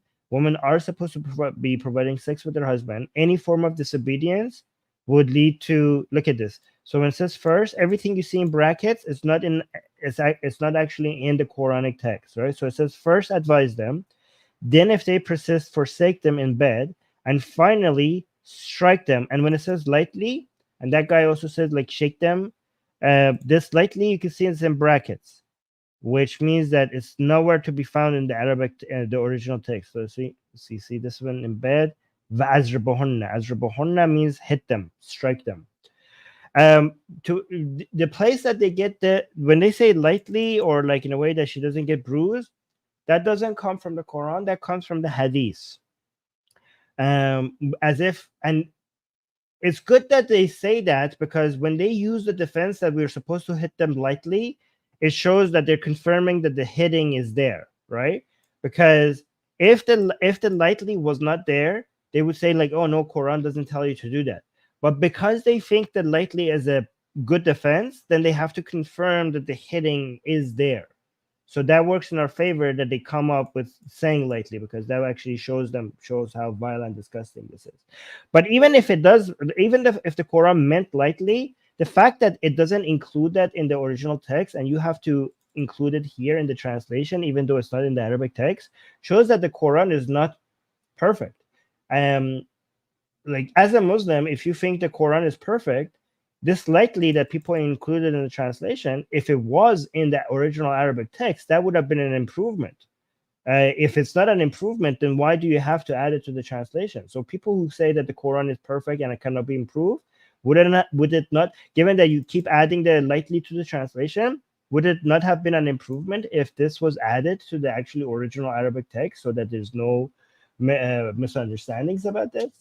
So that's actually a bigger problem for Islam. The fact that the people put lightly in the translation and it's not in the Arabic text, that's actually a bigger problem for Islam than the fact that it has wife beating in it, because that's an admission that the Quran could be improved. But anyways,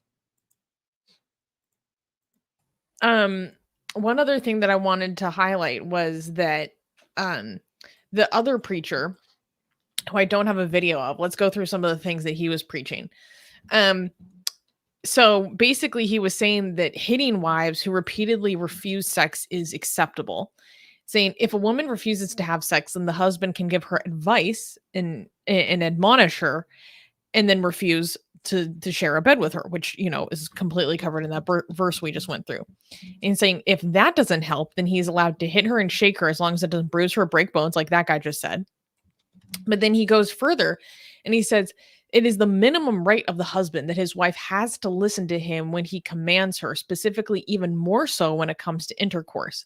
If he asks her at any time, it is his right for her to accept and obey him, and that is the highly stressed right of the husband.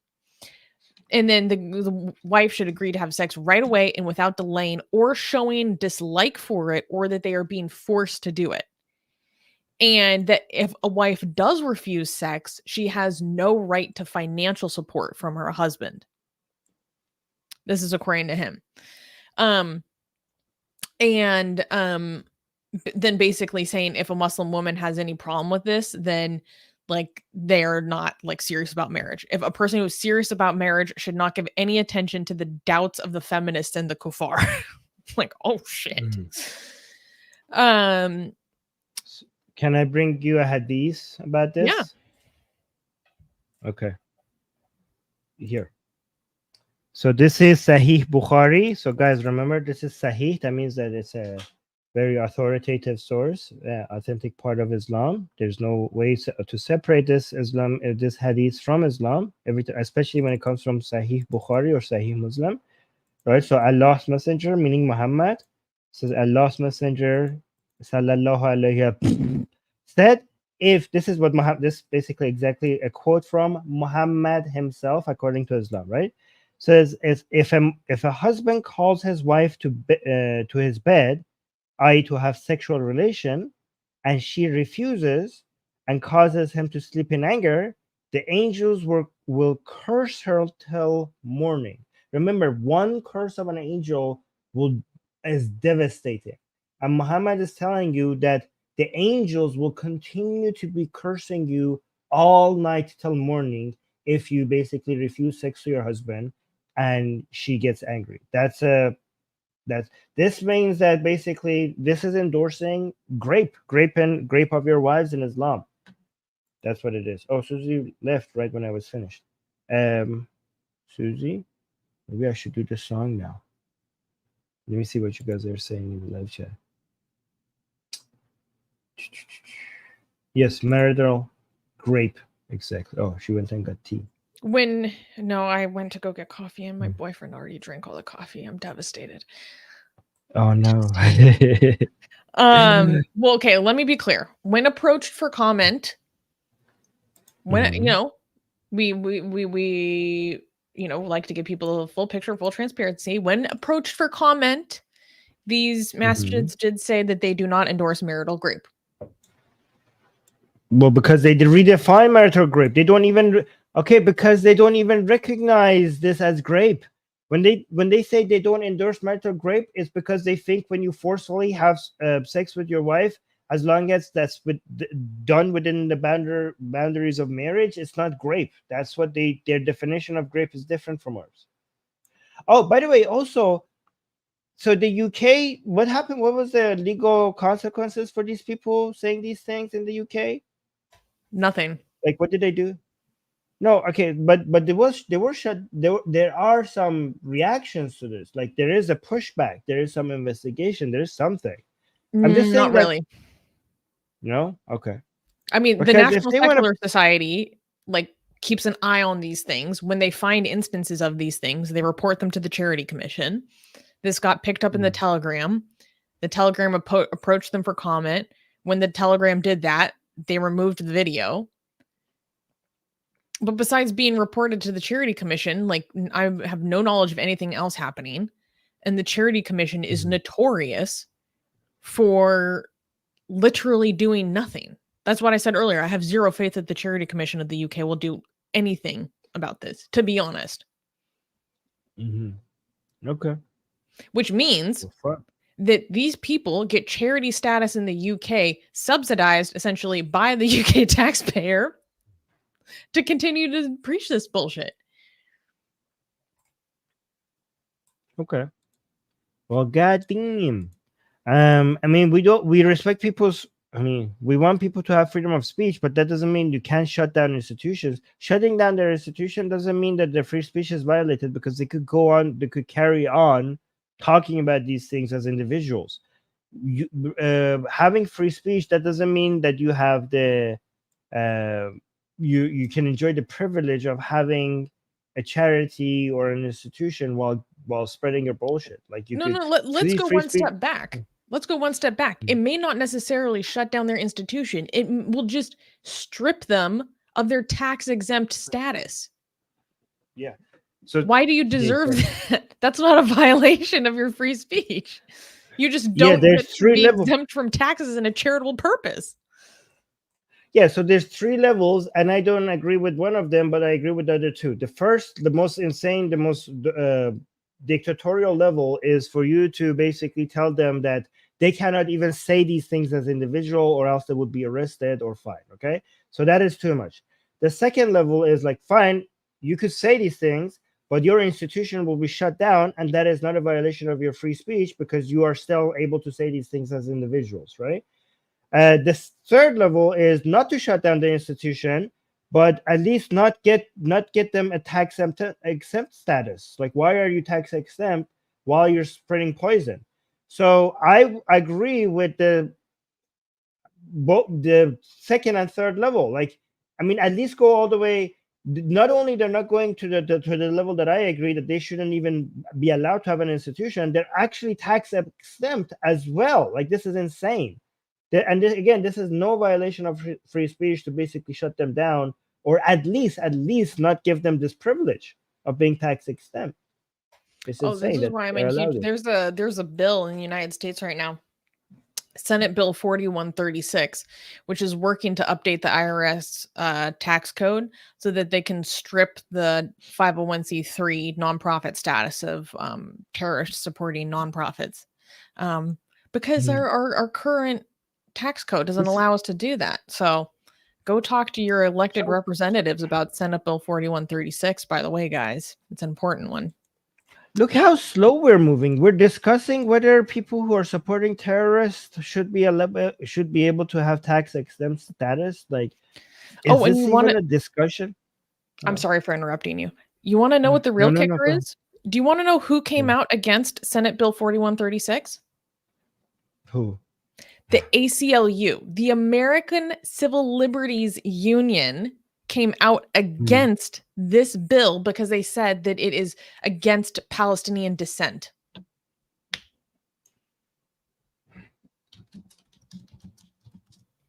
Unbelievable. I swear to God. They're like, this is going to disproportionately people who are dissenting, blah, blah, blah. And this is clearly just done because of Palestinian dissent. I'm like, if we're talking about stripping the tax exempt status from people that support terrorists, and the first thing that you start to do is talk about Palestinians, I think that says more about you than it does about us. True. Yikes. These are the progressives, guys. As a side note, the ACLU and Planned Parenthood has also defended child marriage in California and Illinois. Where in California, there is currently no minimum age for child marriage. So these are our progressive bastions, guys. in the United States.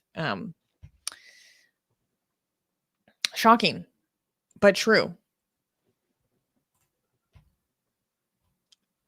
Defending the legal mechanisms for children to enter a sexual contract and loopholes that exist for statutory rape. The ACLU.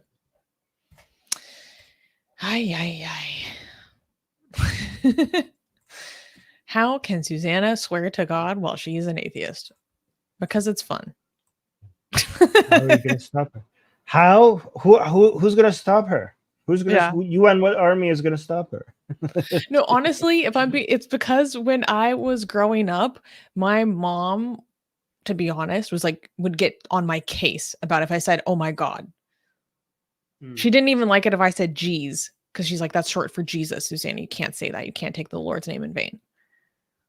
So when I do it, it's like a little childhood hangover thing. Like I'm like, "Oh my God." Like I used to get in trouble for that. Not anymore. I'm no kidding. I'm so dramatic. All right, read the super chats. I'm gonna go for buy a bake while you read the super chats. Be right back. Okay. Okay, so let's go through the super chat. GJ gave a super chat saying, Susanna, I think you might love Sam Benton's life story. Okay, this is a little bit of a diversion. Sam Benton's born Sarah in 1972, lead singer of Kay's Choice, was first married to a man, then came out as a lesbian at age 25, then married to an American woman, and transitioned at age 47 and is now a straight man. Well, that's interesting. HD Drake gave a $20 super chat. Thank you. That's very generous. Saying, random question. What do you guys think of the term paleoliberal? I've never heard of the term paleoliberal. I mean, I've heard of the term paleoconservative. That's just like classical liberals. Is it? Yeah, I think you're just talking about classical liberals. Let me double check because that's a new one for me. Yeah. Okay, let me. So refers to an older form of liberalism focused on classical liberal values like individual freedom, limited government, free markets, and civil liberties. It contrasts with a modern or progressive liberalism, which often emphasizes social justice, government intervention, and equality of outcomes. That's a classical liberal. Yeah, that's just a classical liberal. Yeah. So well, I like the emphasis of classical liberalism on well-being. Well, okay, so instead of classical versus more recent forms of liberalism, I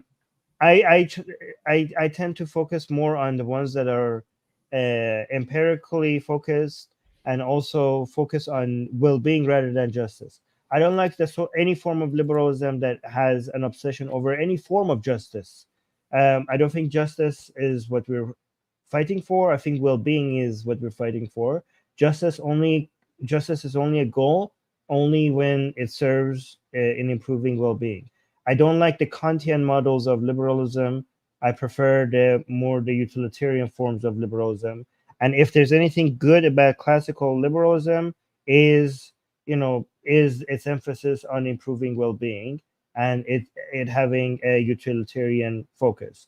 But we do have that in more recent, like right now in modern liberalism, we have so many different kinds that are also focused on a utilitarian model that is focused on increased well-being. I don't like this division between classical and more recent progressive ones, because even in modern times, we have very good, Hayek, for example, if you look at, if you read Hayek, he's a lot more recent.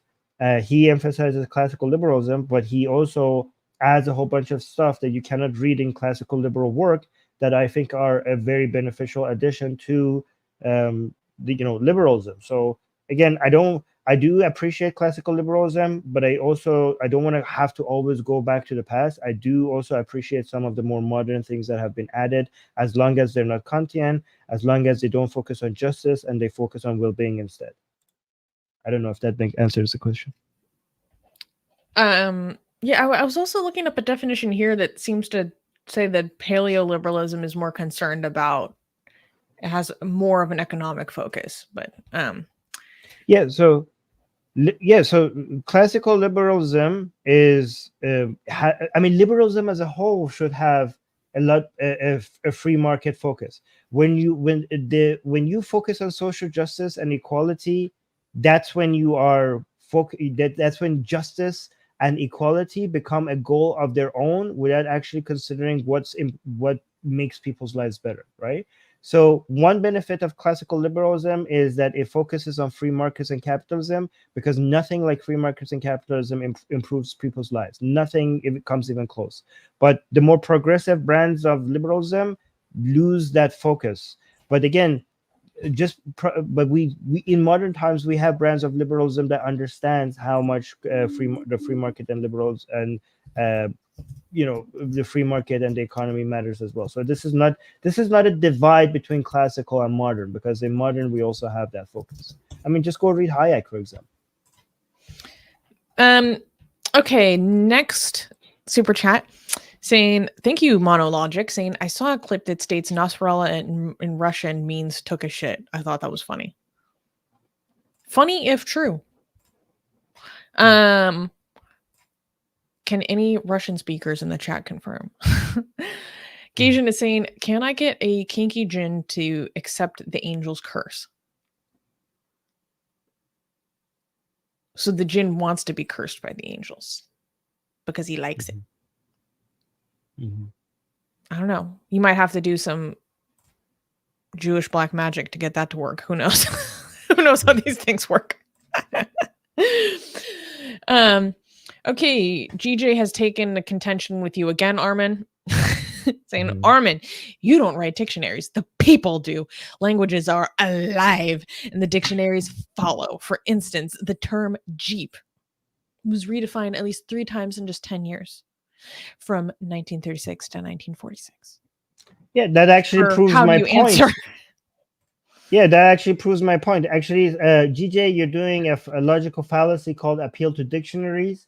And also the appeal to dictionary, it contradicts what you're saying later, which is languages are alive. So just because something is in the dictionary, that doesn't mean it is the way that people use it. Language is alive. That means language is, when you say language is alive, that you're actually making my point. So because words are meant to be used for us to communicate, the definitions that is being used the most is the definition that has the highest utility. So an appeal to the most highest usage would not be a logical fallacy of appealing to popularity. And because atheism by atheists right now is being used mostly to refer to a lack of belief in God, therefore my definition is correct and your definition is incorrect. And you are also doing a logical fallacy called the straw man, saying you don't write dictionaries, as if, GJ, that's a logical fallacy because I never said that I write dictionaries. You don't know. If you don't understand my argument, please do not assume what my argument is. I am basically using the definition that has the highest utility, which is based on how people use it. And people are using it based on a lack of belief in God. And if you don't like it, that's you're by yourself, and you don't get to change how people use words. There's your answer. Okay, so GJ also saying, Susanna, are you aware of the Supreme Court of the United States totally neutering the powers of the IRS, the FDA, the EPA, the SEC, and the NHTSA, all the agencies to regulate and protect you Americans by canceling the Chevron doctrine in late 2024? I love doing a dramatic reading of his super chats.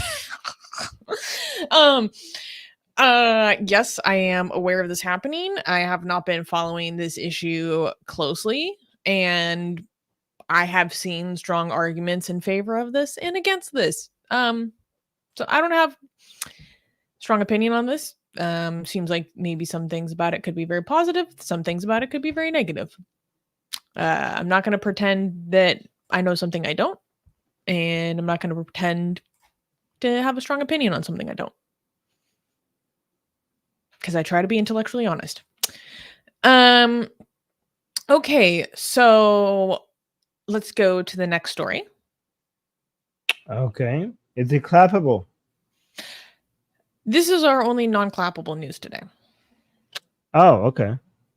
All right. Well, then next news. Okay, next news. Allahu Akbar echoes through Dutch streets as knife attack unfolds. In the Netherlands, in a chilling incident that echoed recent terror attacks in Europe, Rotterdam was rocked by a fatal stabbing on September 19th.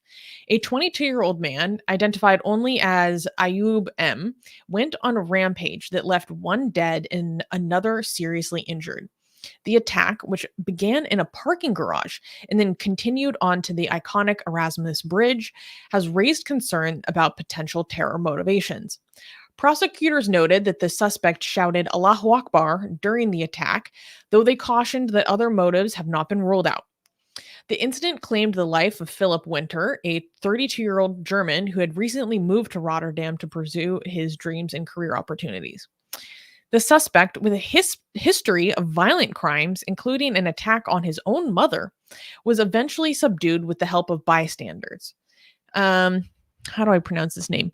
Renato David Letitia, a sports instructor who intervened, described the harrowing scene. Quote, "It was a man with two long knives who was stabbing another young guy. And when I started shouting, he turned around and started approaching everyone who was around him." This attack once again highlighted the ongoing terror threat in the Netherlands, where the threat level remains at a 4 out of 5, indicating a, quote, realistic possibility that an attack will take place. So I wanted to cover this because this was another noteworthy Islamist attack that happened in Europe recently, hot off the tails of the attack that happened in Slotingen. I don't know how to pronounce it, in Germany, that we covered. The potential ISIS attack. It was claimed by ISIS at the Diversity Festival.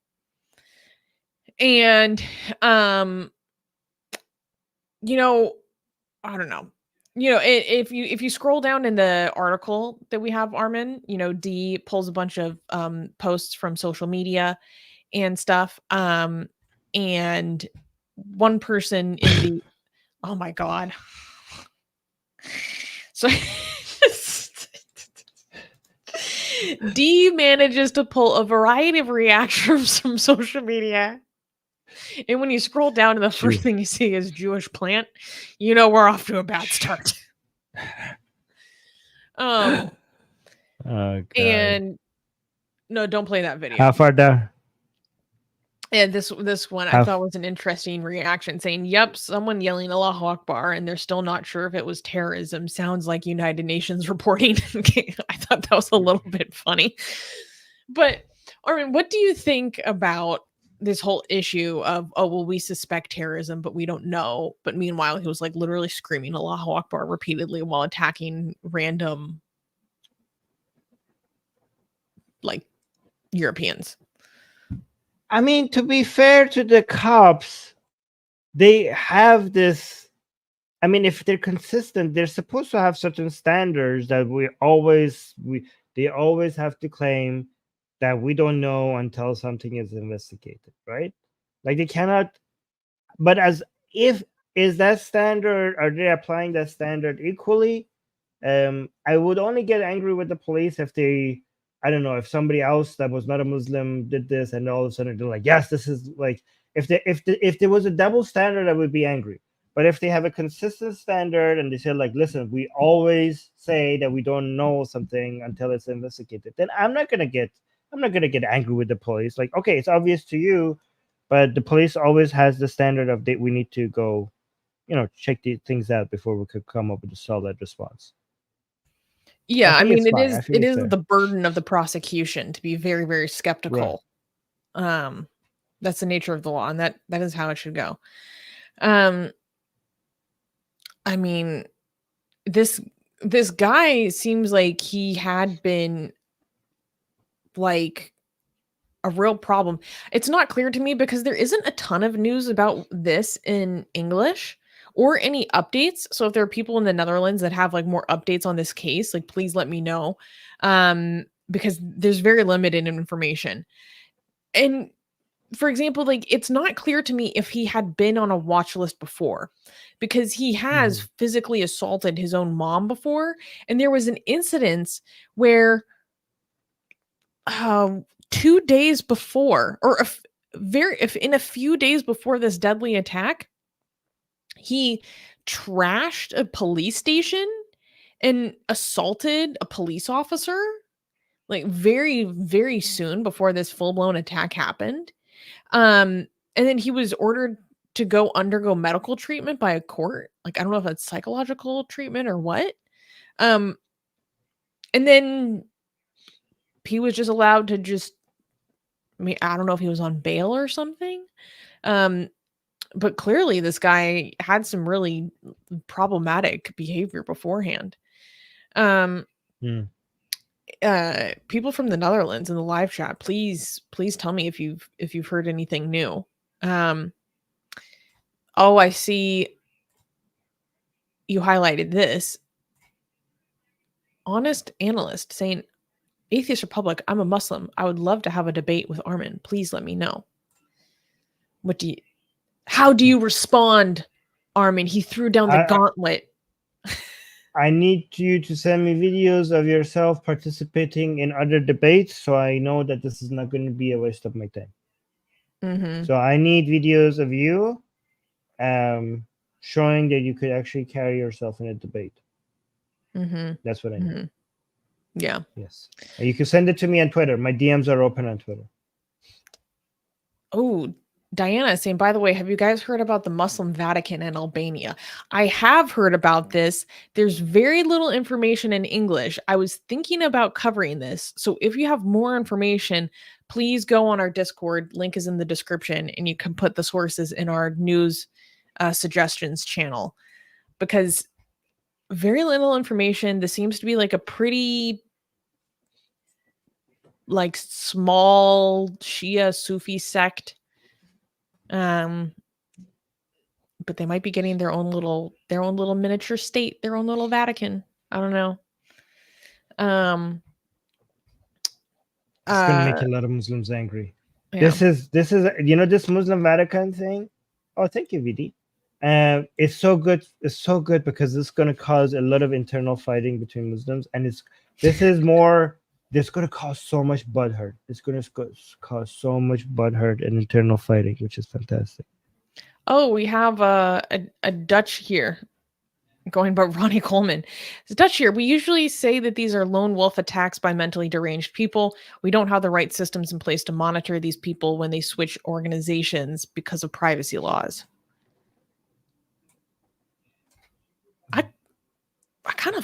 I don't know. I would have expected the Dutch to have more in place. I mean, after what happened to Theo van Gogh, like, my God. Okay. And, we got a super chat from GJ.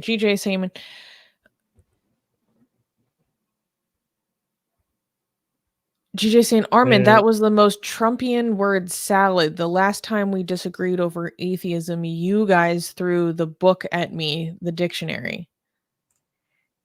GJ, this shows that you're actually not paying attention to what I'm saying, okay? The last time we talked about this, I told you that we have the academia and we have the common use of this word. In academia, when people refer to atheism, they use it in a different way, and in common, like among common folks, when they use it, they are talking about it in a different way. And then I also refer to the dictionary. I refer to all different examples of it in academia, in the dictionary, in common day language. That's why I had the complete list. And they're all different, and you don't get to dictate how people use the word. I'm sorry, I know you want to dictate, but you can't. So I think based on your responses, you don't even understand what I'm saying.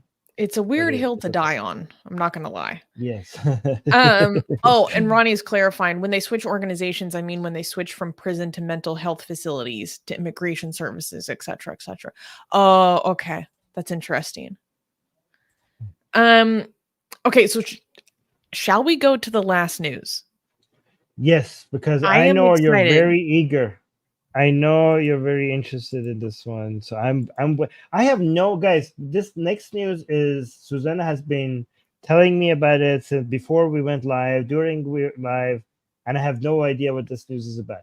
And when Susanna is this excited, we're probably there's some In for a cult stuff doozy. happening. We're in for a Yes, doozy. we're in for a doozy. So let's see what this is about. Okay. Wait 1 second.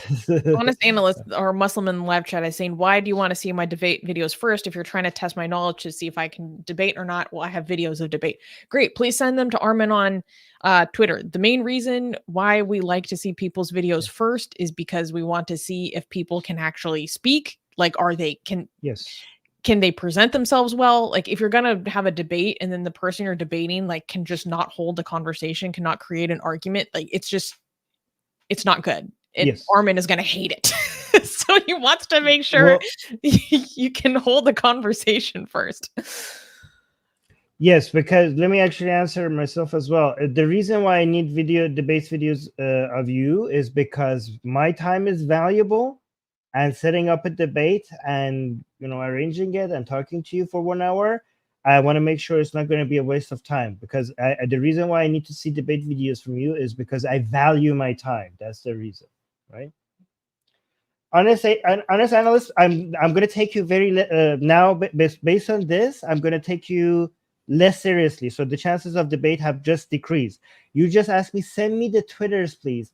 My name is Armin Navabi. You're asking me to send you my Twitter account instead of going there and searching for my name on Twitter. You want me to spoon feed this to you? You don't seem like to be like a serious person. So again, maybe you're gonna be, I don't know. Like, can you not search for my name on Twitter? I don't. Can you not maybe check the description of the live chat for someone's socials, as creators do all the time, maybe once? Right. Maybe one time, be like, content creators usually include their Instagram and stuff in all of their places where you can find their stuff. So maybe, okay, let me shut up. Okay. Right. So for this next news, I actually do want to warn people that this is going to be talking about like CSA, rape of children, and abuse. So just a heads up. Okay. Now, the good news is we are clapping because people have been saved. They're going to jail. They're getting shut down. There's a crackdown. Okay. We're clapping for that. We're clapping for the justice. We're clapping for saving these kids. Okay. But I just want to give people a heads up, because that is going to be discussed in this segment.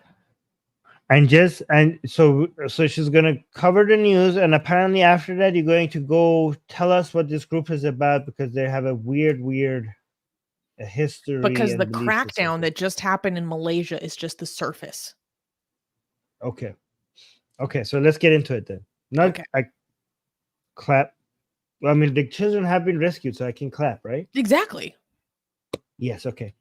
Next news.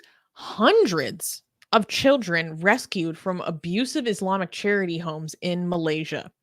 In a shocking child abuse scandal that has rocked Malaysia, hundreds of kids were rescued from orphanages or charity homes linked to the Global Ikhwan Services and Business, or GISB, a vast Islamic business network.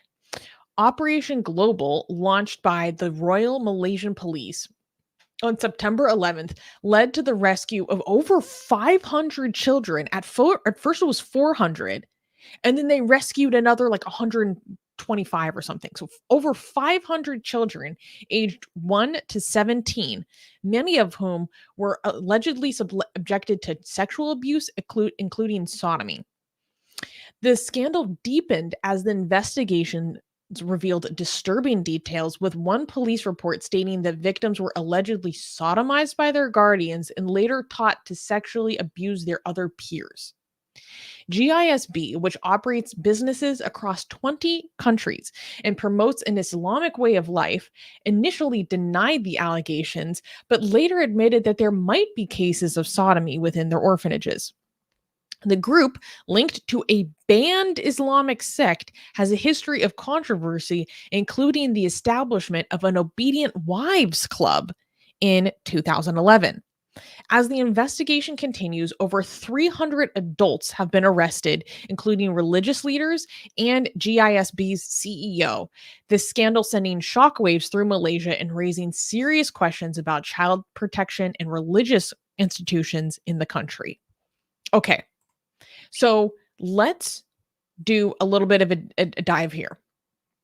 Okay, so this group, GISB, is the business network of an Islamic sect that was banned in Malaysia.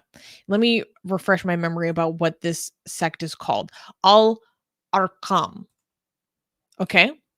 So this is very similar to how a lot of cults have a religious movement and then they set up businesses within their network to create a network where they employ their own members.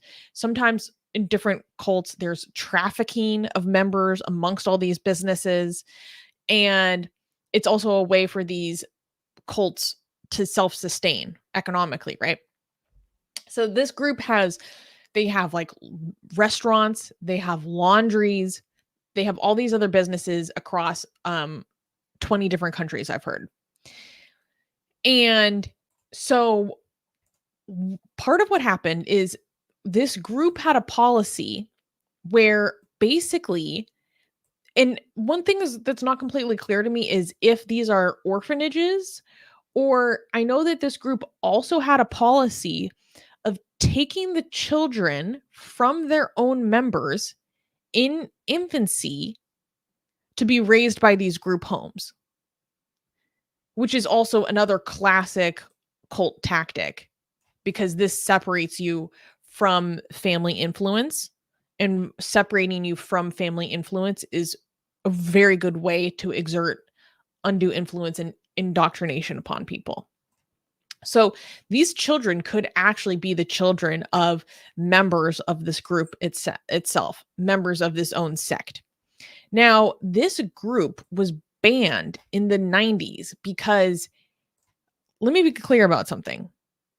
If we want to take an Islamic Orthodox perspective, these people, this group, straight up heretics. Like, I'm not even going to lie. Like, it's one of those situations where many of their beliefs are influenced by Islam, like 100%. But other elements are legitimate heresy that would make most Muslims pull their hair out. So, and that's why they were banned in Malaysia. So, for example, the guy that started this group, his name was Ashari Muhammad, and he, people who are raised Muslim will immediately understand why this is like so crazy. And I'm excited to see Armin's reaction. He claimed that he received dreams directly from Prophet Muhammad. He had an assertion of direct divine communication, which implies kind of prophet after Muhammad. Prophethood, yes. Yeah. The group taught that this leader Ashari could physically meet and communicate with Prophet Muhammad and the four caliphs in the real world, not just dreams.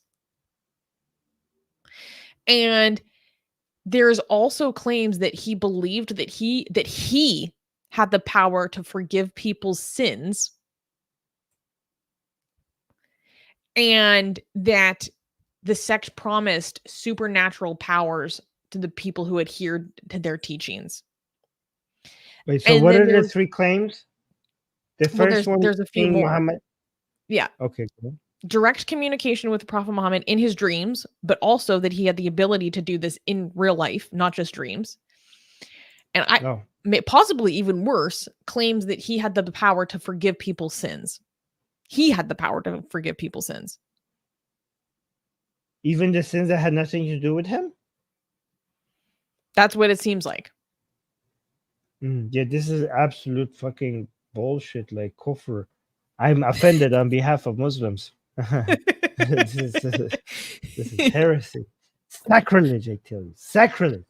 Yeah. So this group got banned in Malaysia because of this. And then I was reading that there were even rumors that this group was maybe trying to do like a revolutionary takeover of Malaysia, like an armed takeover of Malaysia at some point. So then but that seems like there was just like some rumors about that. They didn't know how much it was true because some of the followers of this group got busted like doing trainings or something in Egypt.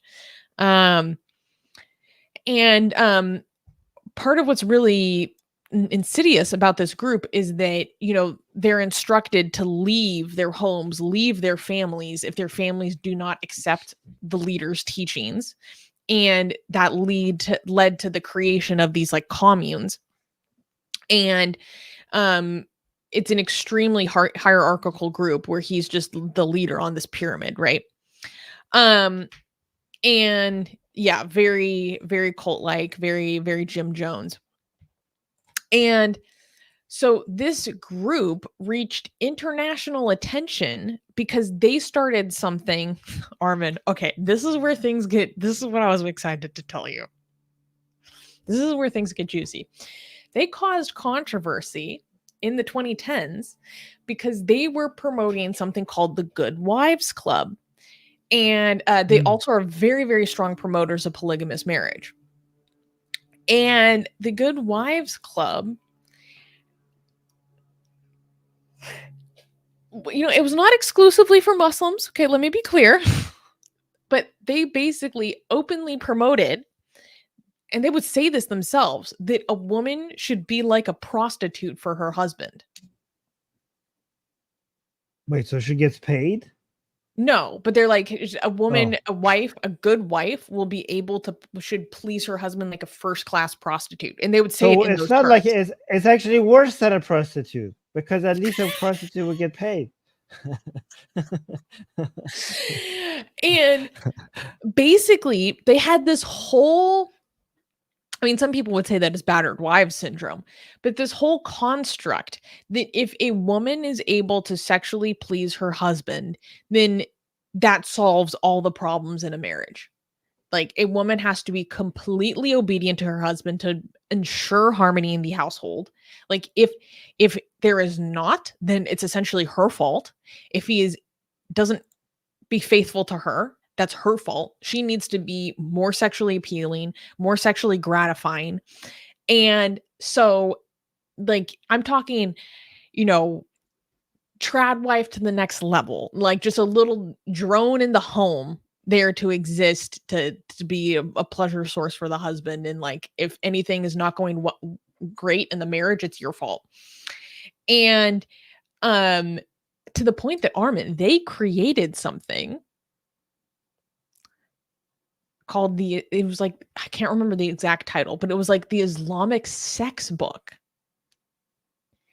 And they created a book to promote Islamic sex to women so that they could be more sexually pleasing to their husbands. Because they were saying that Muslim women are only like giving like 10% of their like pleasure and desire to their husbands, and like you need to like be giving more.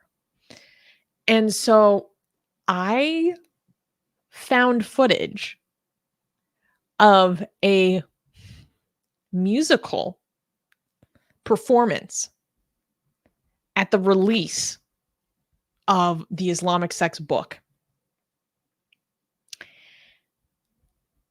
And so I want us to watch some of the video from this group about their Islamic sex Good Wives Club. Okay? Are you guys ready? Yes. Yeah, Ronnie's saying, oh man, I want to eat dinner, but this is too juicy. And there is going to be a line in this video that, I don't know about you guys, it took me out. Okay? So, okay. I feel jealousy. There we go. The Obedient Wives Club's most recent activity has once again thrust them into the spotlight. Jangan sesiapa pun terkecuali dari mendapatkannya. Okay, let me translate. She's saying no one should like miss out on getting a copy of this book. They've published a risque guide to Islamic sex. Kalau seorang suami berkeinginan kepada seorang istri, hatta di atas. Wait, we should read this. Yeah, We yeah. should So go he's- back, read it. we talked about this a little bit earlier today, but he's saying if a man desires his wife, even if she's riding on a camel, she has to give Oh, him yeah, sex we like have a- immediately. We talked about that earlier. Like this is a well-known thing, which is like you have to be Yes. willing to put out at a moment's notice, and that's his right as a man and as a husband. Okay, so wait, but Armin, no, don't look up the hadith yet because I need you to see this. I need you to. Okay. Seekor unta pun perlu ditunaikan. One of the more astonishing recommendations is that a man should have sex with all of his wives at the same time. What? The book launch goes well into the night, with the club performing a play in praise of polygamy. Seks Islam sudah kembali memeriah. Sorry. Islamic sex is once again making the world a brighter place. Bumi di rumah-rumah In the home of the Muslims, orang Islam, suami istri husbands and What is wives are this? enjoying amazing Islamic sex. menikmati seks Islam yang hebat. Hebatnya berganda. Wait. Wait, this is where I'm about to lose it. Okay, guys, I sit down. It's many times more amazing Ganda lebih hebat than the forbidden sex of the Jews.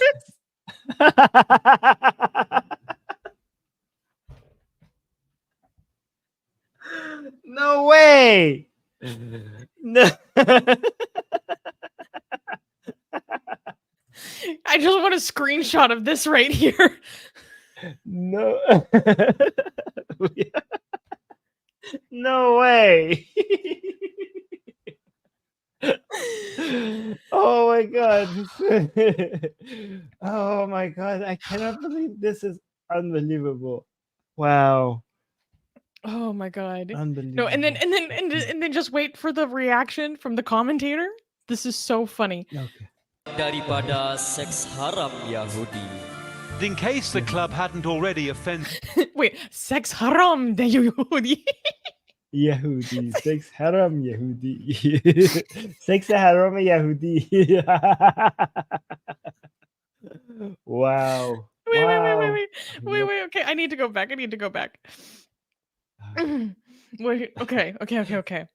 Wait. I need that full sentence. I'm sorry, I'm losing it. Orang Islam, suami istri menikmati seks Islam yang hebat. Hebatnya berganda-ganda, lebih hebat daripada seks haram Yahudi. In case the club hadn't already offended enough people, the anti-Semitic overtones ought to do it.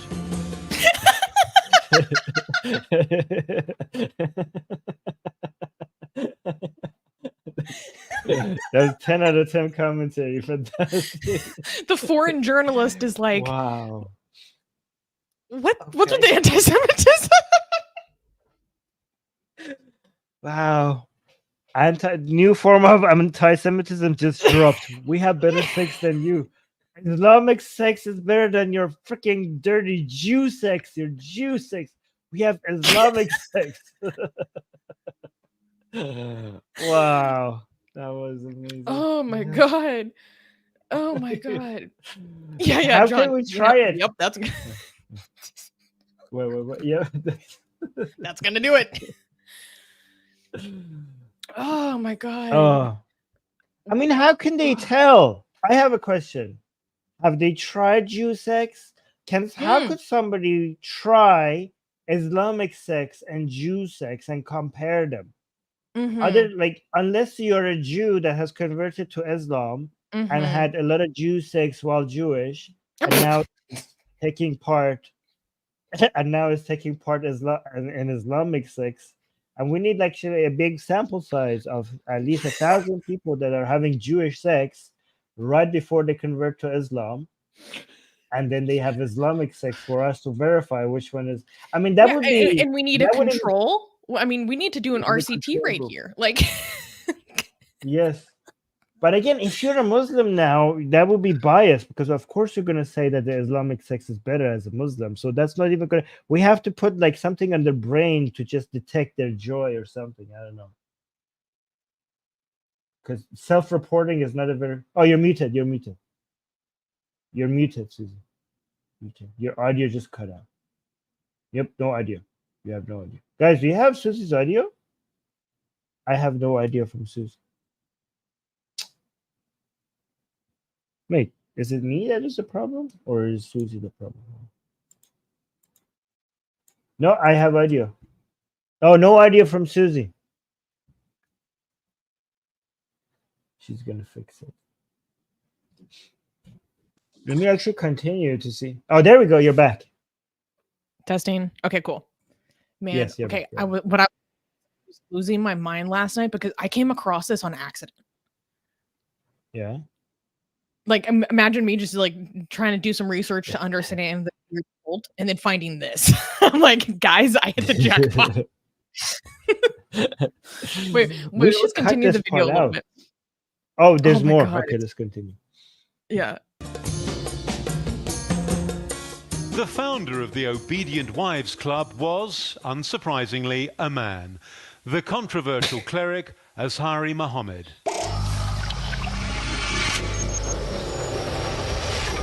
When he died last year, he left behind a business empire called Global Ikhwan, which funds the club's activities. The company is closely associated with radical Islamist movement Al-Akram that's been banned for deviant teachings.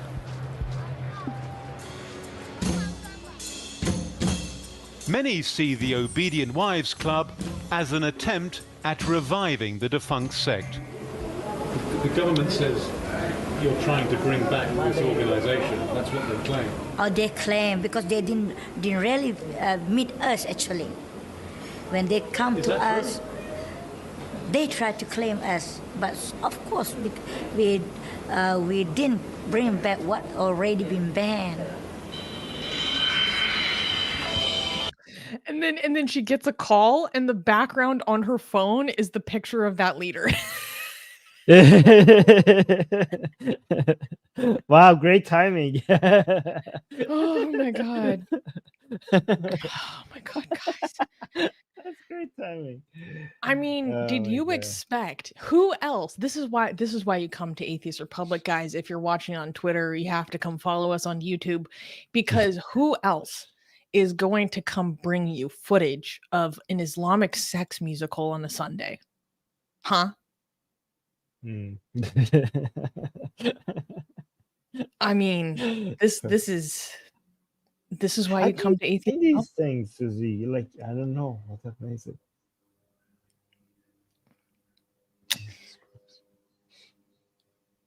I'm mentally I still can't get over the forbidden Jewish sex. Like I'm stuck like 5 minutes ago. This should be a thing that we now use as a reference point. Do you like at least they have Islamic? Every time we are making fun of Muslims or their arguments, we could be like, at least they have the superior orgasmic Islamic sex. Not Okay, like but the to be fair, Jew sex. to be fair, this is the teachings of this like literally like heretic cult. To be fair, but To be but actually, let me go find the hadith. but do you think by the Jewish sex they mean like basically zina, just any adultery, any sex outside of a halal marriage? Like, do you think that's what they mean by Jewish sex? Like, or I mean, is anything. there Jewish anything tantra? by Jews obviously is going to. I mean, everything by Jews is obviously going to be inferior. So there's nothing. Yeah. I mean, the camel one is Islamic. So we have a hadith that says that you have to be so obedient to your husband that you, when it comes to him having sex, when he wants sex, you have to give it to him, even if it's in the back of a camel, even if you're riding. So I can't find it right now. Oh yes, I think I found it. Yes, it says if a man calls his wife for intimacy, she must respond even if she's on the back of a camel. So I don't know, where can I find this somewhere? Oh my God. Even if she's on her even if she's on her camel saddle, she should not. Oh yeah, I found the hadith. Wow. And it is, it's the grade is Hassan. The the grade is not Sahih, but Hassan is a good grade.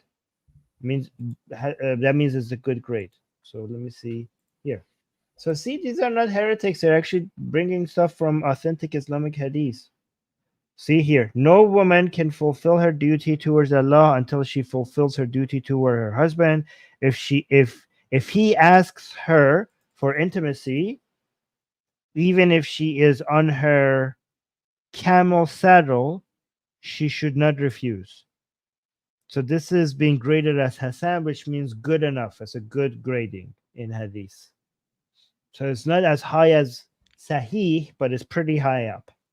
So see, they're not making this stuff up there. I have a question. Are Jewish, the people of the Jewish community in our live chat, please tell us, what power do you have? You know, please. Sexual power. They say it's forbidden, but not secret. Can you share the secrets? And also, okay, I have another point, Armin. Now that we know that there is a level of blissful Islamic sex out there. Okay. I think, this ties into a different conspiracy theory. Okay. Because, the Islamic sex is better than the Jewish sex. Okay. We got that.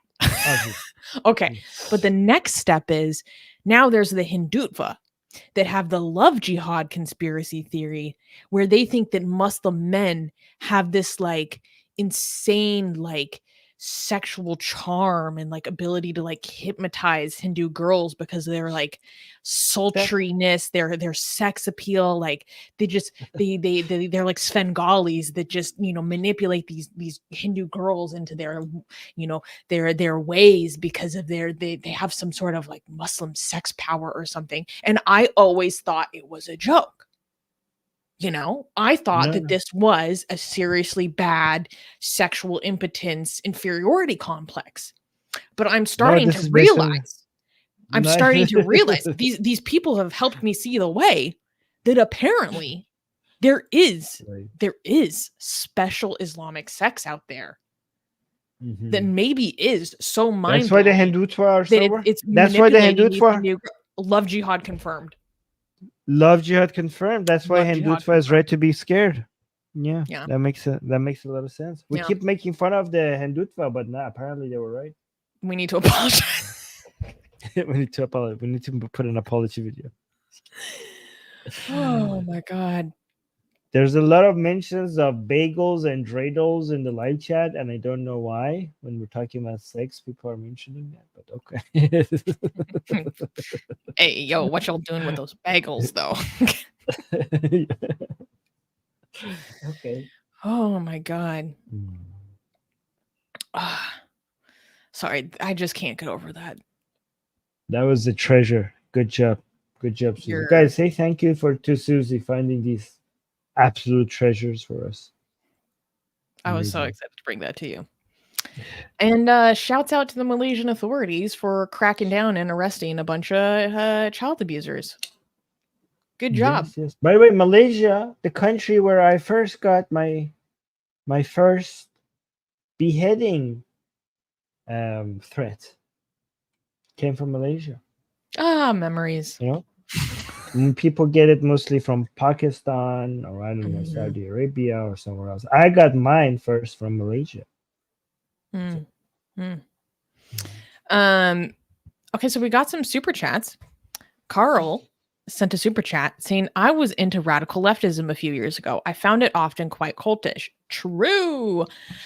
What do you think of considering leftism as a religion? Well, okay, here's the thing. It's not helpful to just refer to it as leftism because that itself is like so incredibly diverse. There's so many differences between groups. Actually, the people most obsessed with the differences between their different groups are the leftists themselves. This is partially why they love to destroy their own movements, because they're obsessed with the differences between each other, and not good at getting past those differences because they are ideological purists, psychos. Okay, so. And that is part of what the cultish mentality is this constant search to look for the ideological purity. They're Puritans. And this is why in so many leftist movements, you see purges in one way or another. Or as soon as there's a leader that rises to power, there's something that comes and tears them back down, partially because they it depends on the structure, but some of them hate the idea of hierarchy itself. It depends on how anarchist you get. So it's more helpful to look at specific groups, specific political parties, specific ideologies, not in a broad stroke. For me, I think a lot about when thinking about if a group is a cult, when thinking about if it is a destructive group, I think a lot about what is the level of control that the group has over its members. So if it is a very, very high control group, that is it becomes very cultish. And this is across ideologies. You know, the level of control over members is really important. Also look at what happens to members after they leave. Are they abused? Do they get doxxed? Do they get stalked? Do they get shunned? Do they get slandered? Do they get smeared? Do they get threatened? That's another warning sign. And you see what happens to a lot of people when they decide to leave leftist groups. A lot of those behaviors, extremely, extremely abusive behaviors. It's a huge warning sign. And then there is so much documentation about leftist cults in general, like political cults, leftist political cults, especially in the latter half of the 20th century. So many leftist political cults in the United States in particular. I don't know about other countries.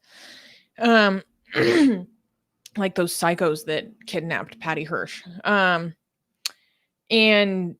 yeah, so I think it's more helpful to look at individual groups. But my experience being Antifa was that it was, actually a very purposefully decentralized group.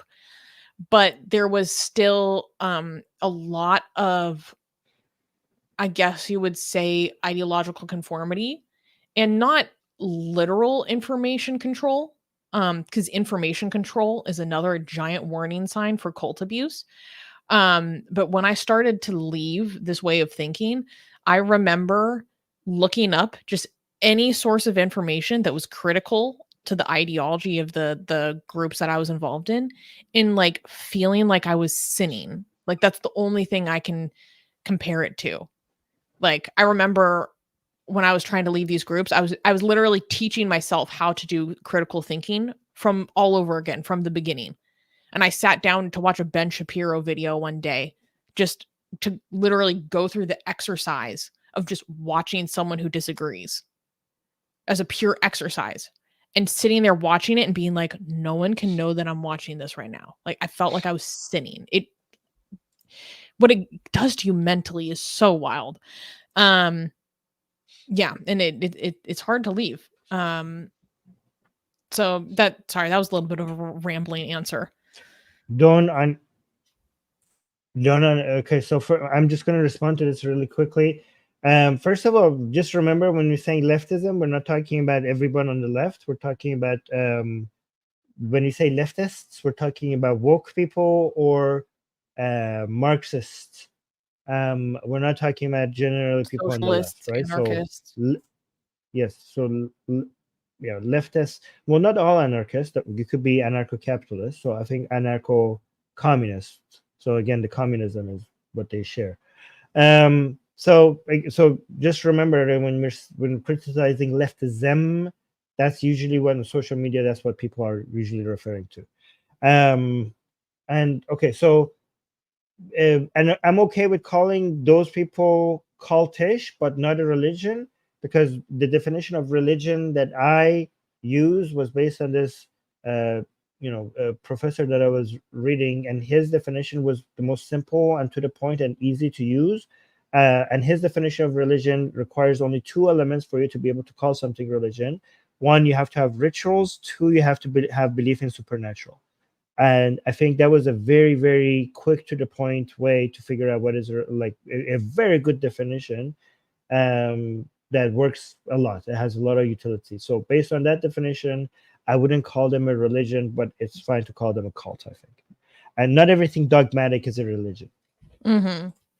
And I should clarify, like someone saying Ben Shapiro, the antidote for Antifa. No, I'm not saying that I'm like, oh my God, Ben Shapiro showed me the light. It was literally me going through the exercise of, I'm just going to sit here and listen to someone who disagrees with me. Like, I cannot tell you guys how that was unheard of for me at that point in my life. It felt wrong. It felt like if other people knew that I was just listening to someone that disagrees with us, they would say that I'm one of them. Like it was very psychologically threatening. I don't know how to describe it. So I was just going through that as a practice and saying, okay, I'm going to listen to this person that disagrees with me. As I listen to them, actively listen to them, let me see if I can try to detect any logical fallacies while I listen to that person. Like literally sitting down and treating it like an exercise in critical thinking. And because who was that philosopher? I think it was Descartes. That made the comparison where he said, your beliefs are like a bucket of apples. And if you have one rotten apple, the entire basket can become poisoned. So he sat down and poured all the apples of his beliefs onto the floor and picked them up and examined them individually to try to understand what was true and what was not. So I sat there being it sounds like Descartes. Yeah. And I think it's Descartes. And so I was in the full belief that everything that I believed is true. And I said to myself, Susanna, if everything that I believe is true, then if I go seek out critical information, if it is true, it will withstand scrutiny. If it is true, it will withstand scrutiny. So I should not be afraid of scrutiny. So I went through and tried to examine my beliefs in that way. And I very quickly realized I had a lot of bad beliefs. Okay, yeah, so it was Descartes. I just checked. Oh my God, look at me. Because he was the OG skeptic. Mm-hmm. A lot of his beliefs ended up being not good and silly. Doesn't matter. Opinion, he gave us yeah. Doesn't matter. He gave us skepticism, so we appreciate him for that. Yeah, worthy of looking technically into. The OG skeptic is Socrates, but anyways, in modern times. VD is saying this stream was therapeutic. Thank you guys. Well, I don't know if I've heard our work being described in that way before, but I'll take it. Arthur said something similar. Highlight that one. Oh, Arthur has said, thank you guys. The best show in town, like always. Oh my God, this is so sweet. Thank you. And thank you for supporting the show. Like the Atheist Republic team is so much bigger than just me and Armin. We have a whole team. So everything you guys do to support the show makes a big difference. You can become a member on YouTube. We have links in the description for PayPal, or you can even write us a check. And we do so much more than just this show. Armin has an entire show completely in Persian that has a huge following in Iran because we're taking the fight to the streets of the Ayatollah himself. Okay. So, okay, Gasian, excuse me, not Gasian, GJ gave another super chat, another contention with Armin. Armin, I don't dictate anything, but I think my view is why Pew and Gaman divide between religious versus nuns, not atheists.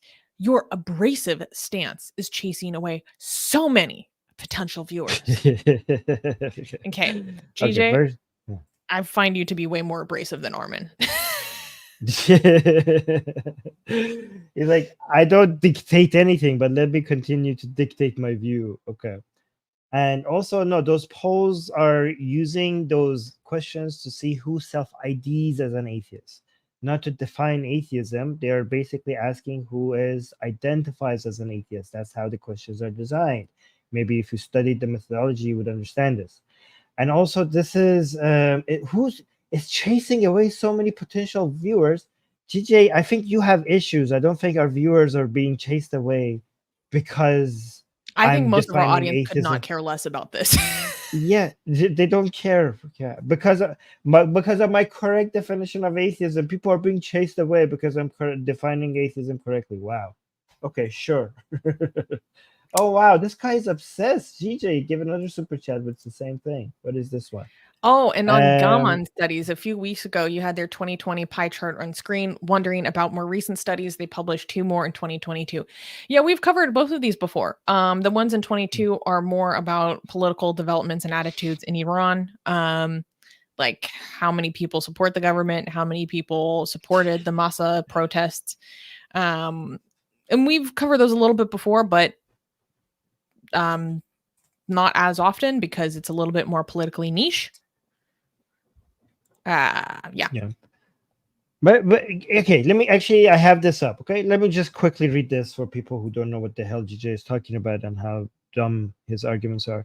So we have negative or weak atheism. This is the most basic form of atheism, characterized by simple absence of belief in any gods. Individuals who identify with this view do not assert that gods do not exist. They simply lack belief due to insufficient evidence or conviction. And then we have another version that says it's called positive or strong atheism. This form involves an explicit belief that no gods exist. Strong atheists make the affirmative claim that deities are human constructs, or that there is conclusive evidence against their existence. So not only you're wrong, GJ, this actually has been segmented into different parts, and atheism as a whole includes both of these types of atheism. So you are so wrong. You're embarrassingly wrong, and you continue to act like. Are you Shia, GJ? Are you a Shia? I think maybe you're a Shia. Is this the victory of ass over the sword? Is that what this is about? Maybe GJ is just enjoying me humiliating him in front of all the audience. Is this a kink? No kink shaming here, guys. I don't know. Okay. Sorry. Not sorry. I guess sorry. Okay. God damn.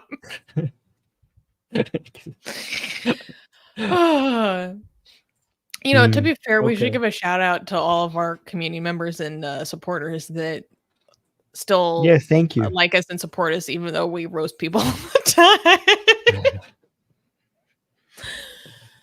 time. Okay. So we got another super chat from Gajan, and this is a French name, and everyone knows that Susanna doesn't know if French exists as a phonetic system. I don't know how to pronounce Robespierre. I don't know how to pronounce his name. Would you consider Robespierre leftist or liberal? I have no idea. He's a figure in the French Revolution. Yeah, I don't know. Hold on. What? No, I don't know. I have to look this up.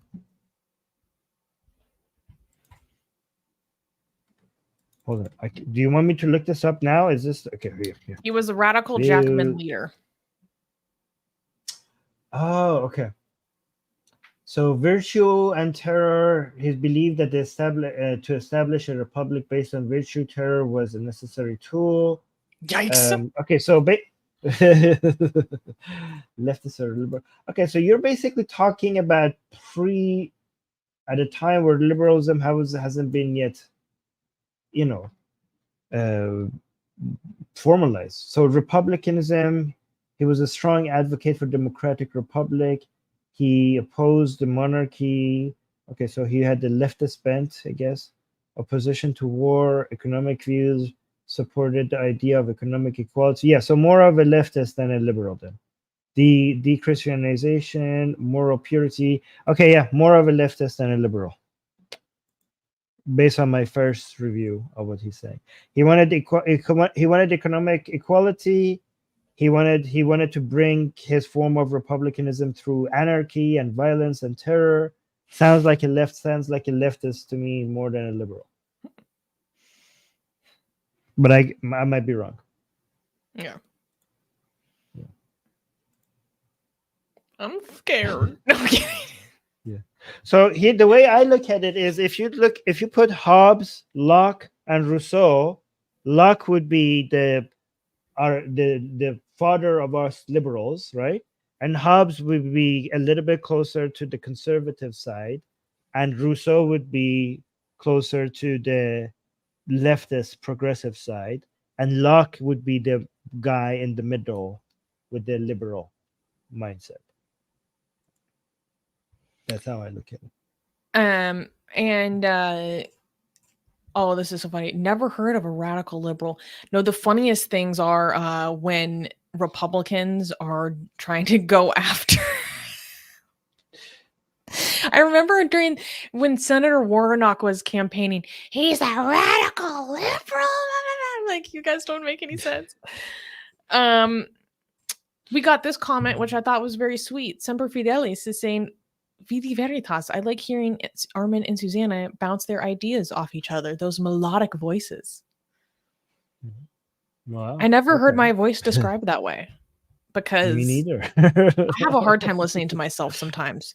Man, yesterday I sent my boyfriend's mom a voice note, like speaking their language, and then he was playing it back to, judge my grammar, and I couldn't listen to it. I had to run into the other room. I was like, I hate it. Stop. You should get used to that, because you're doing so much content. So try to get used to it. No, but for some reason it was 10 times worse, because it was in a different language that I'm not very good in. I can't do it. Anyways, thank you for the love, everyone. Yes, thank you guys. And also, guys, make sure you like the stream. Make sure you subscribe if you're new here. If you're watching us on X or Twitter, should we just keep calling it Twitter? Yeah, on Twitter. If you're watching us on Twitter, please come. Yes. Oh wait, no. Okay. Please come over to YouTube and subscribe to Atheist Republic on YouTube, and like our all our videos. And guys, if you're subscribed, make sure you hit the bell notification. It's important that you hit the bell notification, or else YouTube would not tell you when we're going live. The bell notification is for that. After the show is over, please leave a comment. The comments help us. Just do a blessing. Praise be to the YouTube gods, or something like that. A blessing to the YouTube gods, so that they may bless our channel. So that. And also advertise our YouTube channel. Advertise, unless it's not safe for you to do so. But everyone else, please go ahead and tell people to come and subscribe to Atheist Republic on YouTube. Anyways, that's it. Thank you guys. And I'm going to be working on our next stream, and we will be here with Susie again same time next week. But I will be here sooner. I don't know if I'm going to do more. There's so many things happening right now in Lebanon. I might have to go back to doing more Lebanon stuff. I'm not sure. Let me know in the comment sections what you want me to focus on the next stream. Anyways, guys, yes, I need to do a meme review. We have memes now. Dolly has done some investigations regarding people's responses to the taking out of Nasrallah. Oh, can we do the song now? Do we have time for the song? Not really. It's only 1 minute. It's only 20 seconds. Okay. You don't want to do it? Okay. Why you don't want to do it? This is fun. Because I have to go to the bathroom. It's 2 minutes. It's 2 minutes. Okay. So the song says, Yalla Yalla Nasrallah, we will fuck you inshallah. We will return you to Allah with the entire Hezbollah. So let's watch this one. Yalla Yalla Nasrallah, we fuck inshallah. يلا يا نزالة تلخني فوق يا زبالة نكسر